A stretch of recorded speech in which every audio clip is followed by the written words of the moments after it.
तू मुझे नवाजे तेरा कर्म है वरना तेरी रहमतों का बदला मेरी बंदगी नहीं। काश टीवी देखने वाले सारे व्यूअर्स ने मेरे बलबीर कौर रंधा ਵੱਲੋਂ ਸਤਿ ਸ਼੍ਰੀ ਅਕਾਲ, ਸਲਾਮ, ਨਮਸਤੇ ਐਂਡ ਜੈ ਗੁਰਦੇਵ। ਦੋਸਤੋ ਲੈ ਕੇ ਹਾਜ਼ਰ ਹਾਂ ਤੁਹਾਡੇ ਲਈ ਹੈਲਥ ਟਾਕ ਸ਼ੋ, ਜਿਹਦੇ ਵਿੱਚ ਅਸੀਂ ਗੱਲ ਕਰਦੇ ਹਾਂ ਆਪਣੀ physical health, mental health, environmental health ਤੇ ਇਹਦੇ ਨਾਲ ਸਪਿਰਿਚੁਅਲ ਹੈਲਥ ਦੇ ਬਾਰੇ। ਸੋ ਸਾਡੇ ਕਾਫੀ ਵਿਊਅਰਸ ਜਿਹੜੇ ਸੀ ਜਾਣਨਾ ਚਾਹੁੰਦੇ ਸੀ ਫਿਜ਼ੀਓਥੈਰੇਪੀ ਦੇ ਬਾਰੇ। ਸੋ ਫਿਜ਼ੀਓਥੈਰੇਪੀ ਇੱਕ ਬਹੁਤ ਵੱਡਾ ਏਰੀਆ ਜਿਹਦੇ ਵਿੱਚ ਅਸੀਂ ਕਾਫੀ ਕੁਝ ਕਵਰ ਕਰਦੇ ਹਾਂ, ਬਟ ਨੈਵਰਦਲੈਸ ਸਾਡੇ ਲਈ ਸਾਡੇ ਸਪੈਸ਼ਲ ਗੈਸਟ ਜਿਹੜੇ ਆਏ ਨੇ ਤੁਹਾਨੂੰ ਇਨਫੋਰਮੇਸ਼ਨ ਪ੍ਰੋਵਾਈਡ ਕਰਨਗੇ ਫਿਜ਼ੀਓਥੈਰੇਪੀ ਦੇ ਬਾਰੇ, ਜਿਹਦੇ ਵਿੱਚ ਅਸੀਂ ਕਾਫੀ ਮੁੱਦਿਆਂ 'ਤੇ ਗੌਰ ਪਾਵਾਂਗੇ। ਅਤੇ ਜੇਕਰ ਤੁਹਾਨੂੰ ਫਿਜ਼ੀਓਥੈਰੇਪੀ ਦੇ ਬਾਰੇ ਜ਼ਿਆਦਾ ਜਾਣਕਾਰੀ ਚਾਹੀਦੀ ਹੋਏਗੀ ਅਤੇ ਤੁਸੀਂ ਸਟੂਡੀਓ ਤੋਂ ਵੀ ਇਹਨਾਂ ਦੇ ਨਾਲ ਗੱਲਬਾਤ ਕਰ ਸਕਦੇ ਹੋ। We will leave the number, ਇਹਨਾਂ ਦੇ ਨੰਬਰ ਸਟੂਡੀਓ ਦੇ ਵਿੱਚ ਅਸੀਂ ਰਹਿਣ ਦਾਂਗੇ ਤਾਂ ਕਿ ਤੁਸੀਂ ਲੇਟਰ ਔਨ ਸ਼ੋਅ ਦੇਖਣ ਤੋਂ ਬਾਅਦ ਜੇਕਰ ਤੁਹਾਨੂੰ ਕੋਈ ਮਸਲਾ ਹੋਏ ਜਿਹਦੇ 'ਤੇ ਤੁਸੀਂ ਗੱਲਬਾਤ ਕਰਨਾ ਚਾਹੁੰਦੇ ਹੋ ਅਤੇ ਤੁਸੀਂ ਉਹਦੇ 'ਤੇ ਗੱਲਬਾਤ ਕਰ ਸਕਦੇ ਹੋ। ਸੋ ਮੇਨ ਟੌਪਿਕ ਅਸੀਂ ਟਰਾਈ ਕਰਾਂਗੇ ਕਵਰ ਕਰਨ ਦੇ, ਜਿਹਦੇ ਵਿੱਚ ਮਾਈਗ੍ਰੇਨ ਐਂਡ ਇਹਦੇ ਨਾਲ ਬੈਕ ਪੇਨ ਅਤੇ ਨੈਕ ਪੇਨ 'ਤੇ ਥੋੜ੍ਹੀ ਜਿਹੀ ਨਜ਼ਰ ਮਾਰਾਂਗੇ। ਫਿਰ ਉਸ ਤੋਂ ਬਾਅਦ ਅਸੀਂ ਦੇਖਾਂਗੇ ਤੁਹਾਡੇ ਕੀ ਪੁਆਇੰਟਸ ਨੇ, ਅਤੇ ਗਾਂ ਅਗਰ ਤੁਹਾਨੂੰ ਹੋਰ ਜਾਣਕਾਰੀ ਚਾਹੀਦੀ ਹੋਏਗੀ ਤਾਂ ਅਸੀਂ ਆਪਣੇ ਗੈਸਟਾਂ ਨੂੰ ਜ਼ਰੂਰ ਦੁਬਾਰਾ ਬੁਲਾਵਾਂਗੇ ਤਾਂ ਕਿ ਹੋਰ ਵਧੇਰੀ ਇਸ ਮੁੱਦਿਆਂ 'ਤੇ ਰੋਸ਼ਨੀ ਪਾਈ ਜਾ ਸਕੇ। ਸੋ ਟਾਈਮ ਨਾ ਜ਼ਿਆਦਾ ਖਰਾਬ ਕਰਦੇ ਹੋਏ ਤੁਹਾਡਾ I will welcome my two lovely guest ਜੋ ਬੋਥ ਫਿਜ਼ੀਓਥੈਰੇਪੀ ਨੇ ਐਂਡ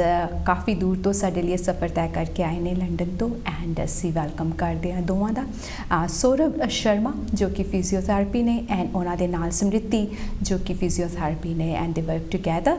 ਸੋ ਇਹਨਾਂ ਦਾ ਵੈਲਕਮ ਕਰਦੇ ਹਾਂ ਕਾਸ਼ੀ ਟੀਵੀ 'ਤੇ। ਤੁਹਾਡਾ ਦੋਵਾਂ ਦਾ ਬਹੁਤ ਬਹੁਤ welcome. Thank you so much for coming to Kashi TV. Thank you.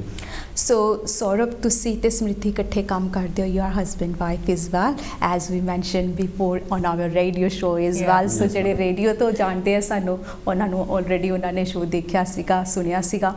ਅਤੇ ਐਜ਼ ਆਈ ਮੈਂਸ਼ਨ ਕਿ ਪਹਿਲੇ ਅਸੀਂ ਇਹਨਾਂ ਦਾ ਇੰਟਰੋਡਕਸ਼ਨ ਤੁਹਾਡੇ ਨਾਲ ਕਰਾਉਂਦੇ ਹਾਂ ਕਿ ਇਹ ਵਾਸਤਵ ਦੇ ਵਿੱਚ ਕਰਦੇ ਕੀ ਹੈਗੇ। So starting from you ladies first. Okay so ਸਤਿ ਸ਼੍ਰੀ ਅਕਾਲ ਸਾਰਿਆਂ ਨੂੰ। ਮੇਰਾ ਨਾਮ ਸਮ੍ਰਿਤੀ ਹੈ ਅਤੇ ਮੈਂ ਫਿਜ਼ੀਓਥੈਰੇਪਿਸਟ ਹਾਂ। ਅਤੇ ਐਜ਼ ਜਿੱਦਾਂ ਕਿ ਅਸੀਂ ਰੇਡੀਓ ਸ਼ੋਅ 'ਤੇ ਵੀ ਦੱਸਿਆ ਸੀਗਾ ਕਿ ਫਿਜ਼ੀਓਥੈਰੇਪੀ ਦੇ ਵਿੱਚ ਕਈ ਡਿਫਰੈਂਟ ਬ੍ਰਾਂਚਿਸ ਹੁੰਦੀਆਂ ਅਤੇ ਮੈਂ ਮੇਨਲੀ ਮਸਕੂਲੋਸਕੈਲੇਟਲ ਫੀਲਡ ਦੇ ਵਿੱਚ ਜਿਹੜੇ ਪੇਸ਼ੈਂਟਸ ਹੈ ਉਹਨਾਂ ਦੀਆਂ ਕੰਡੀਸ਼ਨਸ ਹੈ ਉਹਨਾਂ ਨਾਲ ਟਰੀਟ ਕਰਦੀ ਹਾਂ। ਸਤਿ ਸ਼੍ਰੀ ਅਕਾਲ viewers, I am Saurav Sharma ਅਤੇ ਮੈਂ ਰਨੀਮੀਡ ਹਸਪੀਟਲ ਚਰਚੀ ਦੇ ਵਿੱਚ ਕੰਮ ਕਰ ਰਿਹਾ as a senior physiotherapist and I deal with musculoskeletal disorders. So ਤੁਸੀਂ ਥੋੜ੍ਹਾ ਜਿਹਾ ਆਪਣਾ ਦੱਸਿਆ ਵੀ ਤੁਸੀਂ ਫਿਜ਼ੀਓਥੈਰੇਪੀ 'ਚ ਕੰਮ ਕਰਦੇ ਹੋ। What made you come to physiotherapy? ਤੁਸੀਂ ਕਿੱਦਾਂ ਵੈਸੇ ਬਚਪਨ ਤੋਂ ਡਿਜ਼ਾਇਰ ਸੀ ਕਿ ਅਸੀਂ ਫਿਜ਼ੀਓਥੈਰੇਪੀ ਬਣਨਾ, ਜਾਂ ਕੁਝ ਇਨਸੀਡੈਂਟ ਕਈ ਵਾਰੀ ਸਾਡੀ ਲਾਈਫ ਦੇ ਵਿੱਚ ਹੁੰਦੇ ਆ ਜਿਨ੍ਹਾਂ ਦੇ ਕਰਕੇ ਅਸੀਂ ਆਪਣੀ ਕਰੀਅਰ ਚੂਜ਼ ਕਰਦੇ ਹੈਗੇ ਹਾਂ। So tell me little bit about how did you made your journey to physiotherapist? In India cricket is a very famous game. Cricket ਨੂੰ ਬਹੁਤ ਸਾਰੇ ਲੋਕ ਲਾਈਕ ਕਰਦੇ ਹੈ ਅਤੇ being a young kid I saw lots of cricket matches. ਅਤੇ ਜਦੋਂ player ਨੂੰ ਕਦੀ ਵੀ ਚੋਟ ਲੱਗਦੀ ਸੀ ਅਤੇ ਇੱਕ ਡਾਕਟਰ ਭੱਜ ਕੇ ਪਿੱਚ 'ਤੇ ਜਾਂਦਾ ਸੀ। ਅਤੇ ਵੈਨ ਆਈ ਸੌ that doctor I thought of like becoming one of them because I used to love cricket। ਤੇ ਮੈਨੂੰ ਇਹ ਲੱਗਦਾ ਸੀ ਕਿ ਜੇ ਮੈਂ ਇਹ ਇੰਡੀਵਿਜੂਅਲ ਬਣ ਜਾਵਾਂ ਤੇ I will be much closer to cricket। So that was my inspiration of becoming a physiotherapist। So ਤੁਸੀਂ imaginative play ਪਹਿਲੇ ਦੇਖਿਆ ਹੈ ਨਾ, imagining yourself ਕਿ ਵੀ ਹਾਂ as a kid this is a really role model for me and I want to be in a career। When you are near to whom you like see on TV, ਤੁਸੀਂ ਉਹਨਾਂ ਦੇ fan ਹੁੰਦੇ ਹੋ। like I'm a big cricket fan, big time cricket fan। ਅਤੇ ਮੈਨੂੰ ਬਹੁਤ ਵਧੀਆ ਲੱਗਦਾ ਸੀ ਕ੍ਰਿਕਟ ਦੇਖਣਾ ਵੀ। ਅਤੇ that what's inspired me to be a physiotherapist ਜੋ ਕਿ ਸਪੋਰਟਸ ਟੀਮਸ ਦੇ ਨਾਲ ਕੰਮ ਕਰ ਸਕੇ। ਅਤੇ ਤੁਸੀਂ ਕਾਫੀ ਜਿਹੜਾ ਟਾਈਮ ਜਦੋਂ ਮੈਂ ਤੁਹਾਡੀ ਫੇਸਬੁੱਕ 'ਤੇ ਦੇਖਿਆ ਤੁਸੀਂ ਕਾਫੀ ਹੈਲਥ ਜਿਹੜੇ ਹੈਗੇ ਔਰਗਨਾਈਜੇਸ਼ਨ ਦੇ ਨਾਲ ਕੰਮ ਵੀ ਕੀਤਾ, ਸੈਮੀਨਾਰ ਵੀ ਕਾਫੀ ਕੀਤੇ ਆ ਤੁਸੀਂ ਇੰਡੀਆ ਦੇ ਵਿੱਚ, ਐਂਡ ਹੁਣ ਤੁਸੀਂ UK ਦੇ ਵਿੱਚ you are doing the similar thing is well. So ਤੁਹਾਨੂੰ ਕੀ ਲੱਗਦਾ ਲਾਈਕ ਜਿਹੜੀ ਇੰਡੀਆ ਦੇ ਵਿੱਚ and here what's the different between physiotherapy? ਕੁਝ ਟੈਕਨੀਕਸ ਡਿਫਰੈਂਟ ਹੈਗੀਆਂ ਉਹਨਾਂ ਦੀਆਂ? Well the basic thing remains the same. Physiotherapy is globally same. ਬਹੁਤ ਵਧੀਆ ਕੰਮ ਹੋ ਰਿਹਾ ਇੱਥੇ UK 'ਚ ਵੀ ਅਤੇ ਇੰਡੀਆ 'ਚ ਵੀ ਅੱਛਾ ਕੰਮ ਕਰ ਰਹੇ ਬਹੁਤ ਅੱਛੇ physiotherapist. So mostly it's the same, ਲੇਕਿਨ ਥੋੜ੍ਹੇ ਥੋੜ੍ਹੇ ਰੀਜਨਲ ਜਿੱਦਾਂ ਡਿਫਰੈਂਸਿਸ ਹੁੰਦੇ ਹੈ। ਇੱਥੇ it's fixed that 30 minutes of therapy session ਜਿਹੜਾ ਹੈ ਉਹ ਹੋਏਗਾ UK ਦੇ ਵਿੱਚ, but it is a lot more flexible in India, so it is varied. ਹੁਣ ਮੈਂ ਤੁਹਾਡੇ ਵੱਲ ਆਉਂਦੀ ਹਾਂ ਹੈ ਨਾ, ਸਾਡੇ ਬਿਊਟੀਫੁਲ ਲੇਡੀ ਜਿਹੜੇ ਹੈ, ਤੁਸੀਂ ਦੱਸੋ ਵੀ made you come to physiotherapist, ਤੁਸੀਂ ਹੋਰ ਜਿਹੜੇ ਆਪਸ਼ਨ ਸੀ ਛੱਡ ਕੇ why did you choose, or this gentleman said no you have to come to this line? No actually ਜਿੱਦਾਂ ਸ਼ੁਰੂ ਤੋਂ ਸੀਗਾ ਕਿ ਵਾਈਟ ਕੋਟ ਜਿਹੜਾ ਡਾਕਟਰਸ ਦੀ ਪਹਿਚਾਣ ਹੁੰਦੀ ਹੈ ਉਹ ਬੜਾ ਅਟਰੈਕਟ ਕਰਦਾ ਸੀਗਾ। And when I came to my senses ਕਿ ਮੈਂ ਕਿਹੜਾ ਕਰੀਅਰ ਚੂਜ਼ ਕਰਨਾ ਹੈ, ਉਸ ਟਾਈਮ ਤੇ ਫਿਜ਼ੀਓਥੈਰੇਪੀ ਫੀਲਡ ਜਿਹੜਾ ਸੀ ਹਲੇ ਉਹ ਗਰੋ ਕਰ ਰਿਹਾ ਸੀਗਾ, ਬਟ ਮੈਨੂੰ ਇਸ ਫੀਲਡ ਦੇ ਵਿੱਚ ਜਿਹੜੀ ਆਪਾਂ ਜੋ ਚੀਜ਼ ਕਰ ਰਹੇ ਹਾਂ ਕਿ ਵਿਦਆਊਟ ਮੈਡੀਸਨ ਅਸੀਂ ਕਿਸੇ ਪੇਸ਼ੈਂਟ ਨੂੰ ਟਰੀਟ ਕਰਦੇ ਹਾਂ ਜਾਂ ਉਹਨੂੰ ਪੇਨ ਚੋਂ ਬਾਹਰ ਕੱਢਦੇ ਹਾਂ, ਉਹ ਚੀਜ਼ ਮੈਨੂੰ ਬਹੁਤ ਹੀ ਅਟਰੈਕਟ ਕਰਦੀ ਸੀਗੀ ਕਿ ਇਹ ਕਿਸ ਤਰ੍ਹਾਂ ਹੁੰਦਾ ਹੈ। ਤੇ ਬਸ ਉਹ ਜਾਣਨ ਲਈ ਮੈਨੂੰ ਲੱਗਿਆ ਕਿ ਮੈਨੂੰ ਆ ਕਰੀਅਰ ਚੂਜ਼ ਕਰਨਾ ਚਾਹੀਦਾ ਕਿ ਇਹਦੇ ਨਾਲ ਮੈਂ ਮੈਕਸਿਮਮ ਤੋਂ ਮੈਕਸਿਮਮ ਲੋਕਾਂ ਦੀ ਹੈਲਪ ਕਰ ਸਕਦੀ ਹਾਂ। ਬਿਊਟੀਫੁਲ। ਸੋ ਦੋਵਾਂ ਦੀ ਇੱਕ ਗੱਲ ਤੇ ਹੈਗੀ ਆ, you know as a husband wife ਤੁਸੀਂ ਹੈਗੇ ਹੋ, ਇੱਕ ਗੱਲ ਵੀ ਹੈ you are really attract with a role play ਜਿਹੜਾ ਹੈਗਾ ਇਮੈਜੀਨੇਟਿਵ ਪਲੇ ਜਿਹੜਾ ਉਹ ਤੁਹਾਡਾ ਦੋਵਾਂ ਦਾ ਸੇਮ ਸੀਗਾ। So as a child you always wanted. So ਹੁਣ ਥੋੜ੍ਹੀ ਜਿਹੀ ਅਸੀਂ ਗੱਲ ਕਰਾਂਗੇ ਫਿਜ਼ੀਓਥੈਰੇਪੀ। ਸਾਡੇ ਕਈ ਜਿਹੜੇ ਵਿਊਅਰਸ ਨੇ ਉਹਨਾਂ ਨੂੰ ਪਤਾ ਨਹੀਂ ਹੈ ਫਿਜ਼ੀਓਥੈਰੇਪੀ ਐਕਚੁਅਲੀ ਹੁੰਦੀ ਕੀ ਹੈ, because we see doctors, we see nurses, but ਜਿਹੜੀ ਫਿਜ਼ੀਓਥੈਰੇਪੀ ਹੈ ਇਟਸ ਸਾਫ ਪੀਪਲ ਗੈਟ ਕਨਫਿਊਜ਼ ਕਿ ਇਹ ਡਾਕਟਰ ਨੇ ਕਿ ਇਹ ਨਰਸਿਸ ਹੈ, ਵਾਟਸ ਰੀਅਲੀ ਫਿਜ਼ੀਓਥੈਰੇਪੀ? ਤੇ ਤੁਸੀਂ ਆਪਣੇ ਵਰਡਸ 'ਚ ਦੋਵੇਂ ਦੱਸ ਦਿਓ। Physiotherapy is a part of a medical field, medical profession. ਬਹੁਤ ਹੀ ਇੰਪੋਰਟੈਂਟ ਰੋਲ ਹੈ ਫਿਜ਼ੀਓਥੈਰੇਪੀ ਦਾ, ਬਿਕੋਜ਼ ਇੱਕ ਸਰਟਨ ਲੈਂਥ ਤੱਕ ਜਾਂ ਡਿਊਰੇਸ਼ਨ ਤੱਕ ਹੀ ਕੋਈ ਸਰਜਨ ਤੁਹਾਨੂੰ ਸਰਜਰੀ ਤੋਂ ਬਾਅਦ ਬੈਨੀਫਿਟ ਕਰ ਸਕਦਾ ਹੈ। ਉਸ ਤੋਂ ਬਾਅਦ ਜਿਹੜੀ ਰੋਲ ਹੈ ਉਹ ਸਾਰਾ ਫਿਜ਼ੀਓਥੈਰੇਪਿਸਟ ਦੇ ਉੱਤੇ ਆ ਜਾਂਦਾ ਹੈ, ਹਾਊ ਟੂ ਰੀਹੈਬਲੀਟੇਟ ਅ ਪੇਸ਼ੈਂਟ। ਜਦੋਂ ਕਿਸੇ ਦੀ ਮੰਨ ਲਓ ਸਪੋਜ਼ਿਡਲੀ ਕਿਸੇ ਦੀ ਨੀ ਸਰਜਰੀ ਹੋ ਗਈ ਹੈ, ਟੋਟਲ ਨੀ ਰਿਪਲੇਸਮੈਂਟ ਜਾਂ ਟੋਟਲ ਹਿਪ ਰਿਪਲੇਸਮੈਂਟ ਹੋਇਆ, ਸਰਜਨ ਨੇ ਆਪਣਾ ਕੰਮ ਕਰਤਾ ਇੱਕ ਪਾਰਟਿਕੂਲਰ ਲੈਂਥ ਤੱਕ, ਬਟ ਉਸ ਤੋਂ ਬਾਅਦ ਪੇਸ਼ੈਂਟ ਨੂੰ ਦੁਬਾਰਾ van he is out of the ICU, ਉਸ ਤੋਂ ਬਾਅਦ ਸਾਡਾ ਕੰਮ ਸ਼ੁਰੂ ਹੋ ਜਾਂਦਾ ਹੈ to make him walk again, to make him drive again, to go let him prepare him ਕਿ ਉਹ ਵਾਪਸ ਜਾ ਕੇ ਆਪਣੇ ਘਰ ਦੇ ਵਿੱਚ ਸੀੜੀਆਂ ਚੜ੍ਹ ਸਕੇ, ਆਪਣੇ ਲਈ ਫੂਡ ਕੁੱਕ ਕਰ ਸਕੇ। ਬੇਸਿਕ ਚੀਜ਼ਾਂ ਤੋਂ ਸ਼ੁਰੂ ਹੁੰਦਾ ਹੈ ਕੰਮ, and then it goes on till he joins his sports, ਆਪਣੇ ਉਹ ਕੰਮ ਕਰ ਸਕਦਾ ਫਰੀਲੀ। ਤੇ ਬਹੁਤ ਹੀ ਬੇਸਿਕ ਜਗ੍ਹਾ ਤੋਂ ਸ਼ੁਰੂ ਹੋ ਕੇ right from the bed coming out of the ICU to the sports field, ਸਾਰੀ ਜਗ੍ਹਾ ਫਿਜ਼ੀਓਥੈਰੇਪਿਸਟ ਦੀ ਸਪੋਰਟ ਨਾਲ ਚਾਹੀਦੀ ਹੁੰਦੀ ਹੈ। ਓਕੇ, ਤੁਸੀਂ ਕੁਝ ਐਡ ਕਰਨਾ ਚਾਹੋਗੇ ਇਹਦੇ ਵਿੱਚ? ਹਾਂ ਬਿਲਕੁਲ, ਜੋ ਜਿੱਦਾਂ ਕਿ ਡਾਕਟਰ ਸੌਰਭ ਨੇ ਕਿਹਾ ਕਿ ਫਿਜ਼ੀਓਥੈਰੇਪਿਸਟ ਦਾ ਰੋਲ ਜਿਹੜਾ ਹੈ ਉਹ ਹਰ ਫੀਲਡ ਦੇ ਵਿੱਚ ਹੈ, ਤੇ ਆਈ ਅਗਰੀ ਇਹਦੇ ਵਿੱਚ ਆਪਾਂ ਜੋ ਕਿ ਫਿਜ਼ੀਓਥੈਰੇਪੀ ਦਾ ਬੇਸਿਕ ਮੋਟਿਵ ਹੈ ਉਹ ਇਹੀ ਹੈ ਕਿ ਇੱਕ ਪਰਸਨ ਨੂੰ ਉਹਦੀ ਡੇਲੀ ਲਾਈਫ ਦੇ ਵਿੱਚ ਏਬਲ ਕਰਨਾ ਕਿ ਉਹ ਆਪਣੀ ਐਕਟੀਵਿਟੀਜ਼ ਆਫ ਡੇਲੀ ਲਿਵਿੰਗ ਜਿਹੜਾ ਹੈ ਉਹਨਾਂ ਨੂੰ without any problem, without any pain, ਕੋਈ ਵੀ ਚੈਲੰਜਸ ਨੂੰ ਬਿਨਾਂ ਫੇਸ ਕੀਤੇ ਹੋਏ ਕਰ ਸਕੇ ਈਜ਼ੀਲੀ। ਤੇ ਫਿਜ਼ੀਓਥੈਰੇਪੀ ਉਹਦੇ ਵਿੱਚ ਬਹੁਤ ਵੱਡਾ ਰੋਲ ਪਲੇ ਕਰਦਾ ਹੈ। ਤੇ ਸੇਮ ਵੇ ਡਿਫਰੈਂਟ ਬ੍ਰਾਂਚਸ ਜਿਹੜੀਆਂ ਉਹ ਡਿਫਰੈਂਟ ਤਰੀਕੇ ਨਾਲ ਡਿਫਰੈਂਟ ਕੰਡੀਸ਼ਨਸ ਨੂੰ ਟਰੀਟ ਕਰਦੀਆਂ। ਸੋ ਅਗਰ ਫਿਜ਼ੀਓਥੈਰੇਪੀ ਅਸੀਂ ਜਿੱਦਾਂ ਕਾਫੀ ਚੀਜ਼ਾਂ ਨੂੰ ਟਰੀਟ ਕਰਦੀਆਂ as head to toe we mention ਕਿ ਵੀ ਇਹ ਸਾਰੀ ਚੀਜ਼ਾਂ ਠੀਕ ਕਰ ਸਕਦੀ ਹੈ ਫਿਜ਼ੀਓਥੈਰੇਪੀ ਮੈਡੀਸਨ ਤੋਂ ਬਗੈਰ, ਐਜ਼ ਤੁਹਾਡਾ ਤਾਂ ਆਈ ਇੰਟਰਸਟ ਬਣਿਆ ਸੀਗਾ। ਸੋ ਫਿਜ਼ੀਓਥੈਰੇਪੀ ਤੁਹਾਡੇ ਕੋਲ ਕਿਸ ਤਰੀਕੇ ਦੇ ਪੇਸ਼ੈਂਟ ਆਉਂਦੇ ਆ, ਕਿਸ ਤਰੀਕੇ ਦੀ ਬਿਮਾਰੀਆਂ ਲੈ ਕੇ ਆਉਂਦੇ ਆ, ਉਹ ਥੋੜ੍ਹਾ ਜਿਹਾ ਤੁਸੀਂ ਦੱਸੋਗੇ? ਬੇਸਿਕਲੀ ਅਸੀਂ ਜਿੱਦਾਂ ਦੋਨੋਂ ਮਸਕੂਲੋਸਕੈਲੇਟਲ ਫਿਜ਼ੀਓਜ਼ ਆ ਤੇ ਅਸੀਂ ਡੀਲ ਕਰਦੇ ਹਾਂ ਮਸਕੂਲੋਸਕੈਲੇਟਲ ਕੰਡੀਸ਼ਨਸ ਨਾਲ, low back pain, neck pain, migraine, ਕੋਈ ਵੀ ਨੀਜ਼ ਦੀ ਪੇਨ ਹੈ, ਆਰਥਰਾਈਟਿਕ ਪੇਨਸ ਹੈਗੀਆਂ। ਤੇ ਸੇਮ ਵੇ ਡਿਫਰੈਂਟ ਫੀਲਡਸ ਦੇ ਵਿੱਚ ਹੋਰ ਵੀ ਕਈ ਪੇਸ਼ੈਂਟਸ ਹੁੰਦੇ ਹੈ, ਕੋਈ ਨਿਊਰੋ ਦੇ ਕੇਸਿਸ ਹੈ, ਹੈਮਰੇਜ ਹੋਇਆ, ਕਿਸੇ ਨੂੰ ਸਟ੍ਰੋਕ ਹੋਇਆ, ਪੈਰਾਲਿਸਿਸ ਹੋਇਆ ਤਾਂ ਫਿਜ਼ੀਓ ਦਾ ਉੱਥੇ ਰੋਲ ਹੁੰਦਾ ਹੈ, ਸਪੋਰਟਸ ਇੰਜਰੀਜ਼ ਹੁੰਦੀਆਂ ਤਾਂ ਫਿਜ਼ੀਓਜ਼ ਦਾ ਰੋਲ ਹੁੰਦਾ ਹੈ, ਛੋਟੇ ਬੱਚਿਆਂ ਦੇ ਵਿੱਚ ਕੁਝ ਕੰਡੀਸ਼ਨਸ ਪ੍ਰੈਵਲੈਂਟ ਹੁੰਦੀਆਂ ਜਿੱਦਾਂ ਸੈਰੀਬਰਲ ਪੈਲਸੀ ਹੈ ਜਿਹਦੇ ਵਿੱਚ ਫਿਜ਼ੀਓਥੈਰੇਪੀ ਦਾ ਕਾਫੀ ਵੱਡਾ ਰੋਲ ਹੈਗਾ ਉਹਨਾਂ ਨੂੰ ਡਿਸੇਬਲ ਤੋਂ ਏਬਲ ਬਣਾਉਣ ਦੇ ਵਿੱਚ। So it's a very big role ਤੁਹਾਡਾ ਜਿੱਦਾਂ ਮੰਨਿਆ ਜਾਏ ਕਿ ਵੀ I want to add like right from the birth of a child, ਉੱਥੇ ਚਾਈਲਡ ਦੇ ਵਿੱਚ ਕੋਈ ਪ੍ਰੋਬਲਮ ਹੈ, ਸੀਪੀ ਹੈ ਚਾਈਲਡ ਨੂੰ, ਜਾਂ ਡਿਲੇਡ ਮਾਈਲਸਟੋਨਸ ਅਸੀਂ ਕਹਿੰਦੇ ਕਿ ਬੱਚਾ ਚੱਲਣਾ ਨਹੀਂ ਸਿੱਖ ਰਿਹਾ ਜੀ, ਬੈਠਣਾ ਜਾਂ ਬੋਲਣਾ ਨਹੀਂ ਸਿੱਖ ਰਿਹਾ, ਉਹਦੇ ਵਿੱਚ ਫਿਜ਼ੀਓਥੈਰੇਪਿਸਟ ਦਾ ਬਹੁਤ ਵੱਡਾ ਰੋਲ ਹੈ। ਨੈਕਸਟ ਥੋੜ੍ਹਾ ਜਿਹਾ ਵੱਡਾ ਹੋਇਆ, ਕੋਈ ਸਪੋਰਟਸ ਖੇਡਣ ਲੱਗਿਆ, ਸਪੋਰਟਸ ਦੇ ਟਾਈਮ ਤੇ ਇੰਜਰੀ ਹੋ ਗਈ, ਸਪੋਰਟਸ ਇੰਜਰੀ ਲਈ ਸਪੈਸ਼ਲ ਸਪੋਰਟਸ ਫਿਜ਼ੀਓਥੈਰੇਪਿਸਟ ਹੈ।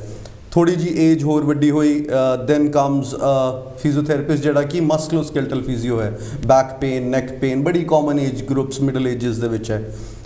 ਫਰਦਰ ਪਾਰਕਿੰਸੋਨਿਜ਼ਮ ਤੁਸੀਂ ਦੇਖਿਆ ਹੋਣਾ ਹੈ, ਓਲਡ ਏਜ ਦੇ ਪੇਸ਼ੈਂਟਸ ਦੇ ਵਿੱਚ ਹੱਥ ਕੰਬਣ ਲੱਗ ਜਾਂਦੇ ਆ, ਉਹਦੇ ਵਿੱਚ ਫਿਜ਼ੀਓਥੈਰੇਪਿਸਟ ਦਾ ਬਹੁਤ ਵੱਡਾ ਰੋਲ ਹੈ।